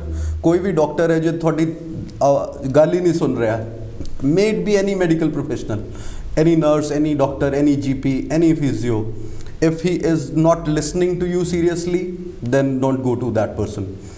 First criteria, he should be a good listener. Second is availability. A, B and C I believe is very important. Availability, behavior and competence. ਜੇ ਤਿੰਨ qualities ਕਿਸੇ ਵੀ physios ਦੇ ਵਿੱਚ ਹੈ, please go to them. So basically they are saying ਸਾਡੇ ਕੋਲ quality ਹੈ, come to us now. No, it's very very true. I think it's very important ਕਿ ਜਦੋਂ ਵੀ ਅਸੀਂ ਕਿਸੇ ਨੂੰ research ਕਰਦੇ ਹਾਂ, because ਸਾਡੇ ਕੋਲ ਕਾਫੀ information ਜਿਹੜੀ ਹੁੰਦੀ ਹੈ sometimes it's not good, and always make sure ਕਿ ਜਿਹੜੇ ਹੈਗੇ ਆ, if you are in UK, ਸਾਡਾ ਜਿਹੜਾ ਚੈਨਲ ਹੈ ਕਿੰਨੀ ਕੰਟਰੀਆਂ 'ਚ ਹੈ, 175 ਕੰਟਰੀਜ਼ ਚੈਨਲ ਚੱਲਦਾ ਹੈਗਾ. ਸੋ ਆਲ ਓਵਰ ਤੁਹਾਡੇ ਆਪਣੀ ਜਿਹੜੀ ਰੈਕਮੈਂਡੇਸ਼ਨ ਐਜ਼ ਅ ਕੁਆਲੀਫਿਕੇਸ਼ਨ ਜ਼ਰੂਰ ਹੋਣੀ ਚਾਹੀਦੀ ਹੈ ਫਿਜ਼ੀਓਥੈਰੇਪੀ ਦੀ. ਐਂਡ ਉਸ ਤੋਂ ਬਾਅਦ ਐਜ਼ ਸੌਰਭ ਨੇ ਮੈਂਸ਼ਨ ਕੀਤਾ ਕਿ ਵੀ ਇਹ ਚੀਜ਼ਾਂ ਜਿਹੜੀਆਂ ਕੁਆਲਿਟੀ ਹੈ ਤੁਸੀਂ ਦੇਖ ਕੇ ਹੀ ਆਪਣੀ ਫਿਜ਼ੀਓਥੈਰੇਪੀ ਲਓ ਤੇ ਬਿਹਤਰ ਰਹਿੰਦਾ, ਕਿਉਂਕਿ ਤੁਸੀਂ ਸਪੈਂਡ ਕਰਨੇ ਆ money, you are spending your time, and if you are not satisfied with something ਹੈ ਨਾ, then it's going to affect you as well. Mentally ਕਾਫੀ ਅਫੈਕਟ ਹੋ ਜਾਂਦਾ ਵੀ ਅਸੀਂ ਇੰਨੇ ਪੈਸੇ ਸਪੈਂਡ ਕੀਤੇ ਹੈ ਇੰਨਾ time, then we are not receiving what we supposed to receive. So before we go to our next topic, ਤੁਸੀਂ migraine ਦੇ ਬਾਰੇ ਕੁਝ ਚੀਜ਼ mention ਕਰਨੀ ਹੋਏ ਤੇ please do mention. I'll suggest if I'm sitting in this show, I'll suggest one thing to the viewers ਜੋ ਕਿ suffer ਕਰ ਰਹੇ ਹਨ migraine headaches ਤੋਂ. Start doing the chin tuck exercise. Chin tuck exercise ਤੁਸੀਂ net ਤੇ ਜਾ ਕੇ find out ਕਰ ਲਓ. It's a beautiful exercise for the strengthening of upper cervical flexors, and it can help them until they find me. So until they find, we're going to ask actually Dr. Saurabh ne sanu karke dikhai exercise. I'm going to ask him, he can sit and just show us a slide thoda ja ਇਹਨਾਂ ਨੂੰ ਅਗਰ ਤੁਸੀਂ ਦੱਸ ਦਿਓ please. So chin tuck is like if you lie down, if I suppose I'm lying down on the bed, I'm pushing my chin backwards and backside of my head is pressing against the bed. So without lifting the chin up, you don't do this. This is not the right thing. Press the chin backwards and push it back down into the bed. So pushing your skull, backside of the neck, backside of the skull, back into the head, into the bed. ਪਿੱਛੇ ਤੁਸੀਂ ਦੱਬਣਾ ਹੈ ਤੇ ਠੋਡੀ ਚੱਕਣੀ ਨਹੀਂ ਹੈ ਆਪਣੀ. chin ਜਿਹੜੀ ਹੈ, do not lift it up. Press it down and hold it for a count of 10. 1 2 3 4 5 6 7 8 9 10 and relax. So 10 seconds hold, 10 repetitions, 3 times in a day. If you do that, that is going to definitely strengthen your neck cervical flexor muscle. ਇਹਦੇ ਨਾਲ flexor muscle ਦੀ strength ਵੱਧਦੀ ਹੈ ਤੇ ਇਹ ਜਿਹੜੀ exercise ਹੈ ਇੱਕ scientifically proven exercise ਹੈ ਹੈਡੇਕਸ ਨੂੰ ਕੰਟਰੋਲ ਕਰਨ ਲਈ। ਸੋ ਵੀ ਗੋ ਵਨ ਐਕਸਰਸਾਈਜ਼ ਜਿਹੜੀ ਹੈਗੀ ਹੈ ਫ੍ਰੀ ਆਫ ਚਾਰਜ ਸਾਨੂੰ ਦੱਸ ਦੇਗੇ ਡਾਕਟਰ ਸਾਹਿਬ ਨੇ ਤੇ try to do that and you will find a different and as I mention ਕਿ ਜੇਕਰ ਵਧੇਰੀ ਜਾਣਕਾਰੀ ਤੁਹਾਨੂੰ ਚਾਹੀਦੀ ਹੋਏ ਤੇ we will leave the number in studio ਤੇ ਤੁਸੀਂ ਫਿਰ ਸੰਪਰਕ ਕਰ ਸਕਦੇ ਹੋ ਜੇਕਰ ਤੁਹਾਨੂੰ ਲੱਗਦਾ ਵੀ ਹਜੇ ਵੀ ਮਾਈਗ੍ਰੇਨ ਤੁਹਾਡਾ ਨਹੀਂ ਜਾ ਰਿਹਾ। ਐਂਡ ਪ੍ਰੋਫੈਸ਼ਨਲ ਜਿਹੜੀ ਐਡਵਾਈਸ ਹੁੰਦੀ ਹੈ 1-to-1 ਜਦੋਂ ਦੇਖ ਕੇ ਦਿੱਤੀ ਜਾਂਦੀ ਹੈ ਤੇ ਉਹ ਇੱਕ ਅਲੱਗ ਚੀਜ਼ ਹੁੰਦੀ ਹੈ। ਸੋ ਉਹਦੇ ਵਿੱਚ ਐਜ਼ ਇਹਨਾਂ ਨੇ ਮੈਂਸ਼ਨ ਕੀਤਾ ਕਿ ਪੂਰੀ ਹਿਸਟਰੀ ਬੈਕਗਰਾਊਂਡ ਸਾਰਾ ਕੁਝ ਦੇਖ ਕੇ ਫਿਰ ਤੁਹਾਨੂੰ ਟ੍ਰੀਟਮੈਂਟ ਪਲਾਨ ਦੱਸਿਆ ਜਾਂਦਾ ਹੈ। ਸੋ ਹੁਣ ਅਸੀਂ ਚੱਲਾਂਗੇ ਨੈਕਸਟ ਜਿਹੜਾ ਹੈਗਾ ਫਰੋਮ ਹੈਡ ਟੂ ਨੈਕ ਵੱਲ। ਸੋ ਨੈਕ ਦਾ ਜਿਹੜਾ ਹੈਗਾ ਕਾਫੀ ਸਾਡੇ ਵਿਊਅਰਸ ਨੇ ਮਸਲਾ ਰਹਿੰਦਾ ਹੈ, ਦੱਸਦੇ ਸੀਗੇ ਵੀ ਜਦੋਂ ਟੀਵੀ ਦੇਖਦੇ ਹਾਂ ਜਾਂ ਅਸੀਂ ਕਈ ਵਾਰ ਸਾਨੂੰ ਇੱਦਾਂ ਲੱਗਦਾ ਹੈ ਵੀ ਸਾਡੀ ਸੌਣ ਦੀ ਪੋਜੀਸ਼ਨ ਜਿਹੜੀ ਹੈਗੀ ਹੈ ਉਹ ਰਾਈਟ ਨਹੀਂ ਆ, ਉਹਦੇ ਕਰਕੇ ਸਾਡੀ ਨੈਕ ਪੇਨ ਹੋ ਰਹੀ ਹੈ। ਬਟ ਅੱਜ ਇੱਕ ਥੈਰੇਪਿਸਟ ਦੇ ਜਰੀਏ ਦੇ ਨਾਲੋਂ ਫਿਜ਼ੀਓਥੈਰੇਪਿਸਟ ਕੋਲੋਂ ਜਾਣਾਂਗੇ ਵੀ ਨੈਕ ਪੇਨ ਐਕਚੁਅਲੀ ਹੁੰਦੀ ਕੀ ਹੈ ਐਂਡ ਕਿਹੜੇ ਕਾਰਨ ਨੇ ਜਿਨ੍ਹਾਂ ਕਰਕੇ ਸਾਡੀ ਨੈਕ ਨੂੰ ਇਹਨਾਂ ਮੁਸ਼ਕਲਾਂ ਦਾ ਸਾਹਮਣਾ ਕਰਨਾ ਪੈਂਦਾ। Are we overdoing with our necks? What is the reason for having neck pains? So ਤੁਸੀਂ ਦੱਸੋ ਹੁਣ ਸਾਨੂੰ। neck pain is also like very common problem like low back pain ਜੀ ਤੇ neck pain ਦੇ ਵੀ multiple reasons ਹੈ and reasons ਦੇ ਵਿੱਚ bony components ਤੇ muscular components ਦੋਨੋਂ contribute ਕਰਦੇ ਹੈ। ਤੇ ਕਈ ਵਾਰੀ ਸਾਨੂੰ ਪੇਸ਼ੈਂਟ ਆਉਂਦੇ ਆ ਉਹ ਸੈਲਫ ਡਾਇਗਨੋਸ ਕਰਕੇ ਆਉਂਦੇ ਕਿ ਮੈਨੂੰ ਸਰਵਾਈਕਲ ਹੋ ਗਿਆ ਜੀ ਤੇ ਉਹ ਸਰਵਾਈਕਲ ਹੋ ਗਿਆ ਜੀ ਦਾ ਕੀ ਮਤਲਬ ਹੈ ਕਿ ਸਰਵਾਈਕਲ ਆਪਾਂ ਜਨਰਲ ਕੈਟੇਗਰੀ 'ਚ ਹੀ ਕਰ ਦਿੰਦੇ ਹਾਂ ਕਿ ਸਰਵਾਈਕਲ ਹੋ ਗਿਆ ਬਟ ਐਦਾਂ ਨਹੀਂ ਹੈ। ਨੈਕ ਪੇਨ ਦੇ ਵਿੱਚ ਕਈ ਕੰਡੀਸ਼ਨਸ ਅੱਗੇ ਕਲਾਸੀਫਾਈ ਹੋ ਜਾਂਦੀਆਂ ਤੇ ਜਿੱਦਾਂ ਕਿ ਮੈਂ ਕਿਹਾ ਬੋਨੀ ਕੰਪੋਨੈਂਟਸ ਤੇ ਮਸਕੂਲਰ ਕੰਪੋਨੈਂਟਸ ਦੋ ਚੀਜ਼ਾਂ ਹੁੰਦੀਆਂ। ਕਈ ਵਾਰੀ ਸਿਰਫ ਹੁੰਦਾ ਕਿ ਸਾਡੇ ਕੋਈ ਮਸਲਸ ਨੇ ਜਿਹੜਾ ਕੰਟੀਨਿਊਅਸ ਲੋਡਿੰਗ ਆਫ ਮਸਲਸ ਦੀ ਵਜ੍ਹਾ ਨਾਲ ਜਾਂ ਆਪਾਂ ਕੋਈ ਕੰਮ ਇੱਦਾਂ ਦਾ ਕਰ ਰਹੇ ਹਾਂ ਜਿਸ ਨਾਲ ਕੰਟੀਨਿਊਸਲੀ ਸਾਡੇ ਮਸਲਸ ਦੇ ਉੱਤੇ ਪ੍ਰੈਸ਼ਰ ਬਣ ਰਿਹਾ ਹੈ ਜਾਂ ਮਸਲ ਟਾਈਟ ਹੋ ਗਏ ਨੇ ਉਹਦੇ ਕਰਕੇ ਸਾਨੂੰ ਪੇਨ ਹੋ ਰਿਹਾ ਹੈ ਤਾਂ ਉਹਦੇ 'ਚ ਵੀ ਆਪਾਂ ਕਨਫਿਊਜ਼ ਹੋ ਜਾਂਦੇ ਹਾਂ ਕਿ ਸ਼ਾਇਦ ਸਾਨੂੰ ਸਰਵਾਈਕਲ ਹੋ ਗਿਆ ਹੈ। ਜਾਂ ਫਿਰ ਕਈ ਵਾਰੀ ਸਾਡੇ ਬੋਨੀ ਕੰਪੋਨੈਂਟਸ ਹੁੰਦੇ ਕਿ ਜਿਹੜੀ ਸਾਡੀ ਸਪਾਈਨ ਦੇ ਵਿੱਚ ਕੁਝ ਚੇਂਜਸ ਹੁੰਦੇ ਆ ਜਿਹਦੇ ਨਾਲ ਰਿਜ਼ਲਟੈਂਟ ਪੇਨ ਸਾਨੂੰ ਫੀਲ ਹੁੰਦੀ ਹੈ ਇਨ ਦ ਨੈਕ ਜਾਂ ਕਦੀ ਉਹ ਰੇਡੀਏਟ ਕਰ ਰਹੀ ਹੈ ਇਨ ਵਨ ਆਰਮ ਔਰ ਦ ਅਦਰ ਤਾਂ ਇਹ ਡਿਫਰੈਂਟ ਟਾਈਪਸ ਆਫ ਪੇਨ ਅਸੀਂ ਕਲਾਸੀਫਾਈ ਕਰਦੇ ਹਾਂ। ਸੋ ਸਿਮਰਤੀ ਤੁਸੀਂ ਦੱਸ ਰਹੇ ਹੋ ਕਿ ਜਿਹੜੀ ਸਿਰਫ ਨੈਕ ਦਾ ਜਿਹੜਾ ਕਨੈਕਸ਼ਨ ਅਸੀਂ ਸੋਚਦੇ ਵੀ ਸਿਰਫ ਨੈਕ ਇੱਥੇ ਹੈ ਤੇ ਇੱਥੇ ਦਰਦ ਹੋ ਰਹੀ ਹੈ ਤੇ ਇਹਦਾ ਕਨੈਕਸ਼ਨ ਇੱਥੇ ਹੀ ਹੈ ਬਟ ਸਾਰੀ ਬਾਡੀ ਦੇ ਨਾਲ ਐਕਚੁਅਲੀ ਕਨੈਕਟ ਹੁੰਦਾ ਜਦ ਤੱਕ ਅਸੀਂ ਫਿਜ਼ੀਓਥੈਰੇਪੀ ਨੂੰ ਨਹੀਂ ਮਿਲਦੇ ਵੀ ਡੋਂਟ ਫਾਈਂਡ ਕਿ ਕਿੱਥੋਂ ਦੀ ਐਕਚੁਅਲੀ ਇਹ ਜਿਹੜੀ ਪੇਨ ਆ ਰਹੀ ਹੈ ਕਿ ਐਗਜ਼ੈਕਟਲੀ ਨੈਕ ਦੇ ਵਿੱਚ ਹੀ ਆ ਰਹੀ ਹੈ ਔਰ ਸਮਵੇਅਰ ਅਪਰ ਬੈਕ ਜਾਂ ਮਿਡ ਬੈਕ ਦੇ ਮਸਲਸ ਟਾਈਟ ਹੁੰਦੇ ਜਿਹੜੇ ਕੰਟਰੀਬਿਊਟ ਕਰ ਰਹੇ ਹੁੰਦੇ ਕਿ ਪੋਸਚਰਲ ਚੇਂਜਸ ਸਾਡੀ ਬਾਡੀ ਇੱਕ ਪੂਰੀ ਹੈਡ ਟੂ ਟੋ ਕਨੈਕਟਡ ਹੈ ਮਸਲਸ ਬੋਨਸ ਆਪਸ ਦੇ ਵਿੱਚ ਕਨੈਕਟਡ ਨੇ ਤੇ ਜੇ ਇੱਕ ਜਗ੍ਹਾ ਤੇ ਕੋਈ ਵੀ ਬਾਇਓਮੈਕੈਨੀਕਲ ਜਾਂ ਅਨੈਟਮੀਕਲ ਚੇਂਜ ਹੁੰਦਾ ਹੈ ਕੋਈ ਵੀ ਬੋਨੀ ਕੰਪੋਨੈਂਟ ਦੇ ਵਿੱਚ ਚੇਂਜ ਹੁੰਦਾ ਹੈ ਜਾਂ ਉਹਦੀ ਪੋਜੀਸ਼ਨਿੰਗ 'ਚ ਚੇਂਜ ਹੁੰਦਾ ਹੈ ਤਾਂ ਉਹ ਸਾਨੂੰ ਪੂਰੀ ਬਾਡੀ ਨੂੰ ਅਫੈਕਟ ਕਰ ਸਕਦੀ ਹੈ। ਨੈਕ 'ਚ ਕੋਈ ਚੇਂਜਸ ਹੈ ਉਹਦੇ ਰਿਜ਼ਲਟ ਸਾਨੂੰ ਲੈਗਸ 'ਚ ਵੀ ਫੀਲ ਹੋ ਸਕਦੇ ਹੈ। ਸਾਡੇ ਐਂਕਲ 'ਚ ਕੋਈ ਚੇਂਜਸ ਆ ਰਿਹਾ ਉਹਦੇ ਰਿਜ਼ਲਟ ਸਾਨੂੰ ਬੈਕ 'ਚ ਵੀ ਫੀਲ ਹੋ ਸਕਦੇ ਹੈ। ਤੇ ਇਹ ਜ਼ਰੂਰੀ ਨਹੀਂ ਹੈ ਕਿ ਸਿਰਫ ਸਾਡੀ ਸਪਾਈਨ ਜਿਹੜੀ ਸਰਵਾਈਕਲ ਸਪਾਈਨ ਹੈ ਉਹਦੇ ਵਿੱਚ ਹੀ ਪ੍ਰੋਬਲਮ ਹੈ। ਇਹ ਨੈਕ ਦੇ ਸਰਾਊਂਡਿੰਗ ਮਸਲਸ ਜਾਂ ਅਪਰ ਬੈਕ ਦੇ ਮਸਲਸ ਦੇ ਵਿੱਚ ਇਸ਼ੂ ਹੋਣ ਕਰਕੇ ਵੀ ਸਾਨੂੰ ਨੈਕ ਪੇਨ ਹੋ ਸਕਦਾ ਹੈ। ਬਿਕੋਜ਼ ਕਾਫੀ ਸਾਡੇ ਜਿਹੜੇ ਵਿਊਅਰਸ ਹੁੰਦੇ ਆ ਆਪਾਂ ਆਪਣੀ ਕਮਿਊਨਿਟੀ ਦੇ ਵਿੱਚ ਇਹ ਵੀ ਵੇਖਿਆ ਵੀ ਮੇਰੇ ਅੰਕਲ ਨੂੰ ਦਰਦ ਹੁੰਦੀ ਸੀ ਤੇ ਮੈਨੂੰ ਵੀ ਸ਼ਾਇਦ ਆਈਓ ਦਰਦ ਹੈਗੀ ਆ ਜਾਂ ਉਹਨਾਂ ਨੂੰ ਹੁੰਦੀ ਸੀ ਤੇ ਇਹੀ ਹੈ ਸੇਮ ਮੈਡੀਸਿਨ ਯੂਜ਼ ਕਰ ਲੈਂਦੇ ਆ। ਸੋ ਬਹੁਤ ਸਾਰੇ ਮਿਥਸ ਜਿਹੜੇ ਹੈ ਨਾ ਉਹ ਪ੍ਰੈਵਲੈਂਟ ਹੈ ਲਾਈਕ ਸਰਵਾਈਕਲ ਪੇਨ ਦੇ ਲਈ ਲੋਕਾਂ ਨੂੰ ਲੱਗਦਾ ਕਿ ਮੇਰੇ ਸਰਵਾਈਕਲ ਹੋ ਗਿਆ ਹੁਣ ਤਾਂ ਪਿਲੋਜ਼ ਲੈਣੇ ਛੱਡ ਦੋ ਤੇ ਠੀਕ ਹੋ ਜਾਏਗਾ। It's a very common belief. With the low back pain ਲੋਕਾਂ ਨੂੰ ਲੱਗਦਾ ਕਿ ਅਸੀਂ ਹਾਰਡ ਸਰਫੇਸ ਤੇ ਸੋਣਾ ਸ਼ੁਰੂ ਕਰ ਦਾਂਗੇ ਤੇ ਠੀਕ ਹੋ ਜਾਏਗਾ ਇਹ ਮੈਨੂੰ ਪਿੱਲੋ ਨਾਲ ਹੋ ਰਿਹਾ ਤੇ these are not the solutions ਇਹਦੇ ਨਾਲ ਇੱਦਾਂ ਠੀਕ ਨਹੀਂ ਹੋਣਾ because back pain neck pain they are like vast structures क्या पर्टिकुलर प्रॉब्लम है go to a physiotherapist get it diagnosed and उस तो बाद ट्रीटमेंट होना चाहिए। Neck pain forward neck posture जोड़ा है sitting on the laptop most of the time viewers working on long sitting hours जोड़े ऑफिस बैंकर्स हैं या IT प्रोफेशनल्स हैं साड़ी बहुत सारी कम्यूनिटी है इंडियन कम्यूनिटी जिहदे जो IT प्रोफेशनल्स हैगे इत्थे दे work on laptops young kids watching TV mobile playing games like forward neck posture one of the reasons जिहदी वजह नाल नैक फ्लैक्सर वीकनेस हुंदी है ਤੇ that leads to complication, that leads to neck pain. ਤੇ this can be solved. ਜਿਹੜੀ ਮੈਂ exercise ਹੁਣੇ ਥੋੜੀ ਦੇਰ ਪਹਿਲਾਂ ਦੱਸੀ ਹੈ, it will help in that as well. So it's going back, forward flexion ਨੂੰ reverse ਕਰਨ ਲਈ, that strengthens the flexor muscles. ਇੱਦਾਂ ਹੀ ਬਹੁਤ ਸਾਰੀ ਟੈਕਨੀਕਸ ਹੈ, ਬਹੁਤ ਸਾਰੀ facet joints ਹੁੰਦੇ ਹੈ। ਤੇ ਤੁਸੀਂ ਇਹਨੂੰ ਜੇ ਮੈਂ ਇੱਕ ਚੀਜ਼ ਹੋਰ ਐਕਸਪਲੇਨ ਕਰਾਂ ਪੇਸ਼ੈਂਟਸ ਨੂੰ, ਜਿੰਨੀ ਵੀ ਸਪਾਈਨ ਹੈ ਉਹ ਇੱਕ ਦੇ ਉੱਪਰ ਇੱਕ ਬਲੌਕ ਦੀ ਤਰ੍ਹਾਂ ਹੈ, ਲੀਗੋ ਦੇ ਬਾਕਸ ਹੁੰਦੇ ਆ ਜਿੱਦਾਂ, ਜੀ ਜੀ, ਇੱਕ ਦੇ ਉੱਪਰ ਇੱਕ ਬਲੌਕਸ ਹੈ। ਤੇ we have 33 vertebras in the human spine. 33 vertebras ਤੋਂ ਜਿਹੜੀ ਉੱਪਰਲੀ ਫਰਸਟ 7 ਵਰਟੀਬਰਾਸ ਹੈ, ਦੇ ਆਰ ਦ ਸਰਵਾਈਕਲ ਵਰਟੀਬਰਾਸ। ਤੇ ਸਰਵਾਈਕਲ ਜੋ ਹੈ ਉਹ ਬਿਮਾਰੀ ਦਾ ਨਾਂ ਨਹੀਂ ਹੈ, ਇਹ ਬੋਨਸ ਦਾ ਨਾਂ ਸਰਵਾਈਕਲ ਹੈ। And van the doctor tells ਕਿ ਤੁਹਾਨੂੰ ਸਰਵਾਈਕਲ ਸਪੌਂਡਿਲੋਸਿਸ ਹੋ ਗਿਆ, ਉਹਨਾਂ ਨੂੰ ਲੱਗਦਾ ਕਿ ਸਰਵਾਈਕਲ ਕੋਈ ਬਿਮਾਰੀ ਦਾ ਨਾਂ ਹੈ ਤੇ ਸਰਵਾਈਕਲ ਸ਼ੁਰੂ ਹੋ ਗਿਆ। It's not the name of the disease, ਇਹ ਬਿਮਾਰੀ ਦਾ ਨਾਂ ਨਹੀਂ ਹੈ, ਹੱਡੀਆਂ ਦਾ ਨਾਂ ਸਰਵਾਈਕਲ ਹੈ। So neck pain is equal to cervical pain. ਤੇ ਜੇ ਤੁਹਾਨੂੰ ਨੈਕ ਪੇਨ ਹੈ ਤਾਂ don't be worried, go to a physio, start exercising and you will get out of it.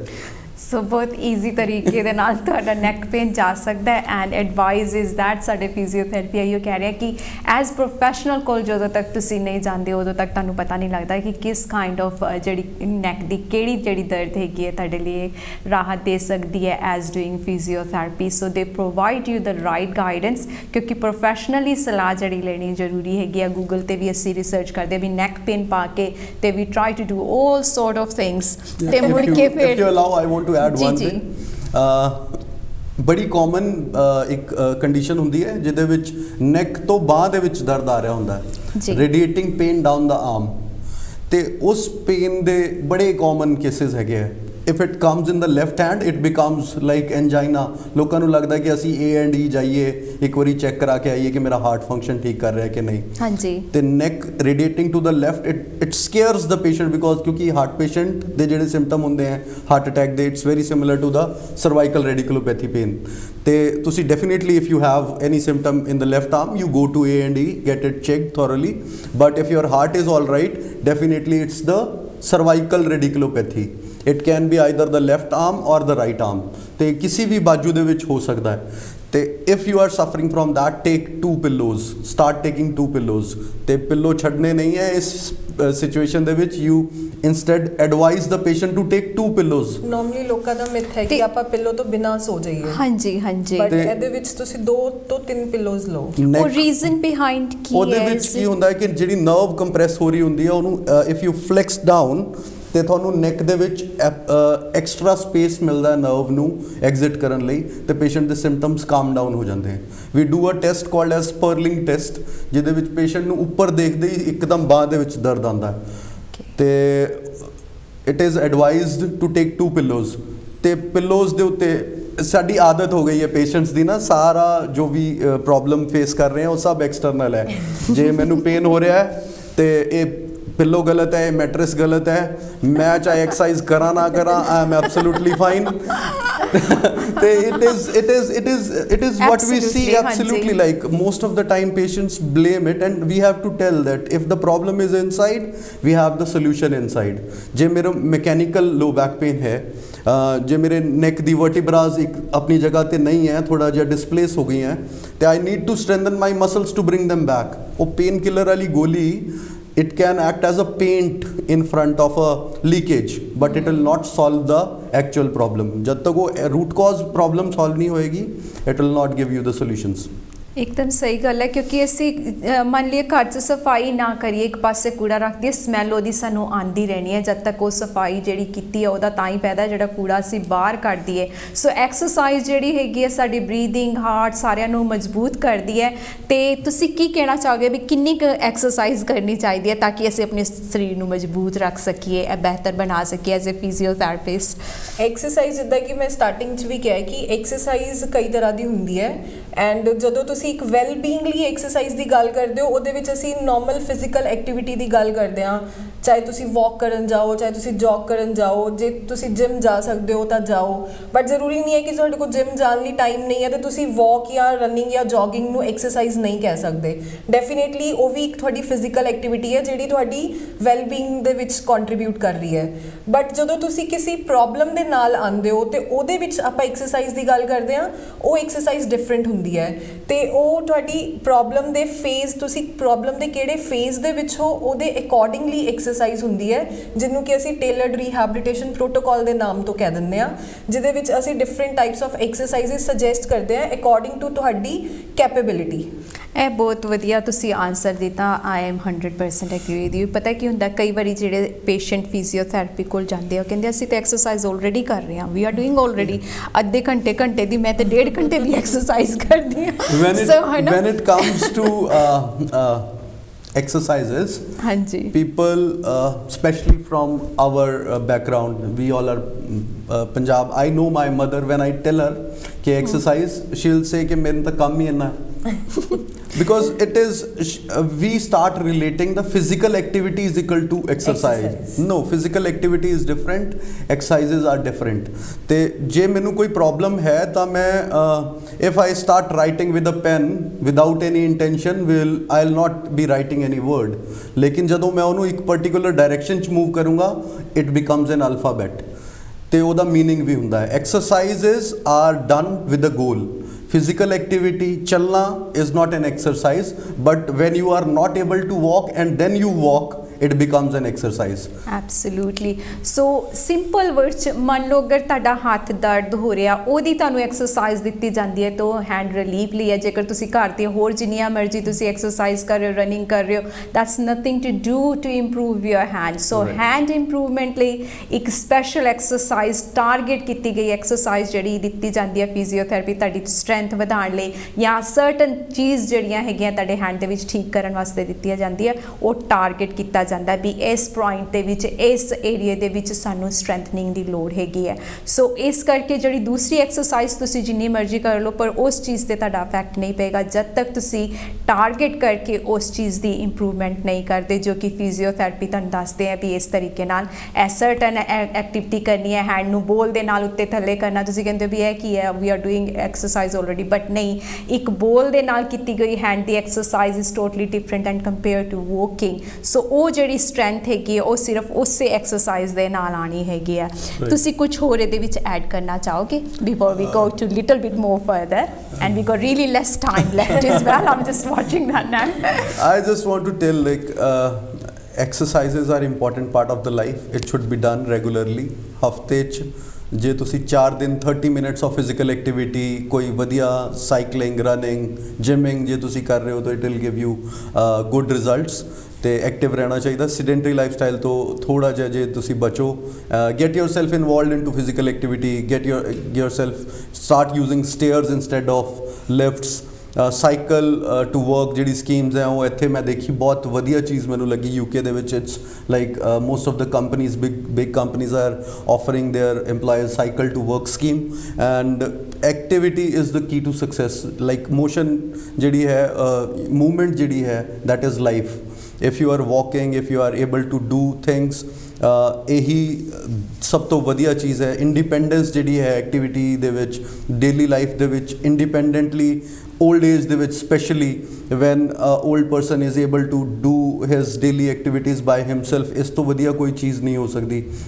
At a later stage in life, physiotherapist can help if there is any problem। ਤੇ ਇਹੀ ਮੇਰਾ message ਹੈ ਕਿ just keep moving, keep yourself healthy, fit, diet।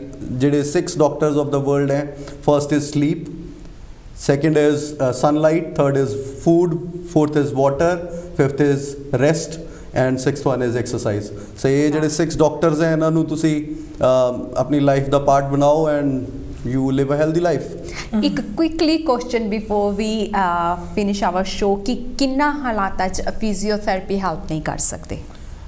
when do you need urgent help? A physiotherapist helps in most of the problems, लेकिन जे कोई red flag है, suppose someone is diagnosed with a cancer, so because of cancer ਉਹਨੂੰ back pain ਹੋ ਰਿਹਾ है, it means physiotherapist can definitely give him symptomatic relief, but it will not solve the problem of cancer. ਤੇ I mean cancer treatment के बाद जो pen हो रहा होंगे, कीमो के नाल जो पेन हो रहा होंगे, वो फिजियोथेरेपिस्ट का रोल है. So it becomes the part of every medical field at any point of time, but we need to solve the root cause. तो जे पेशेंट्स नू bilateral pins and needle sensation है, दोनों तरफ सुनपन है, या फिर बैक पेन दे विच जदों पेशेंट नू मोस्टली बॉवल कंट्रोल नहीं रहिंदा, तो ਜਿਹੜੇ कुछ ਇਹੋ ਜਿਹੇ सिम्टम्स हैं, these are the red flags, and if you are suffering from that, go to your GP or visit the hospital at the earliest. Other than that, I don't find any place where I'll say कि physiotherapist काम नहीं करते. It's a very very vast field. At every point it helps. So thank you so much. Last quick message from you two before we say bye.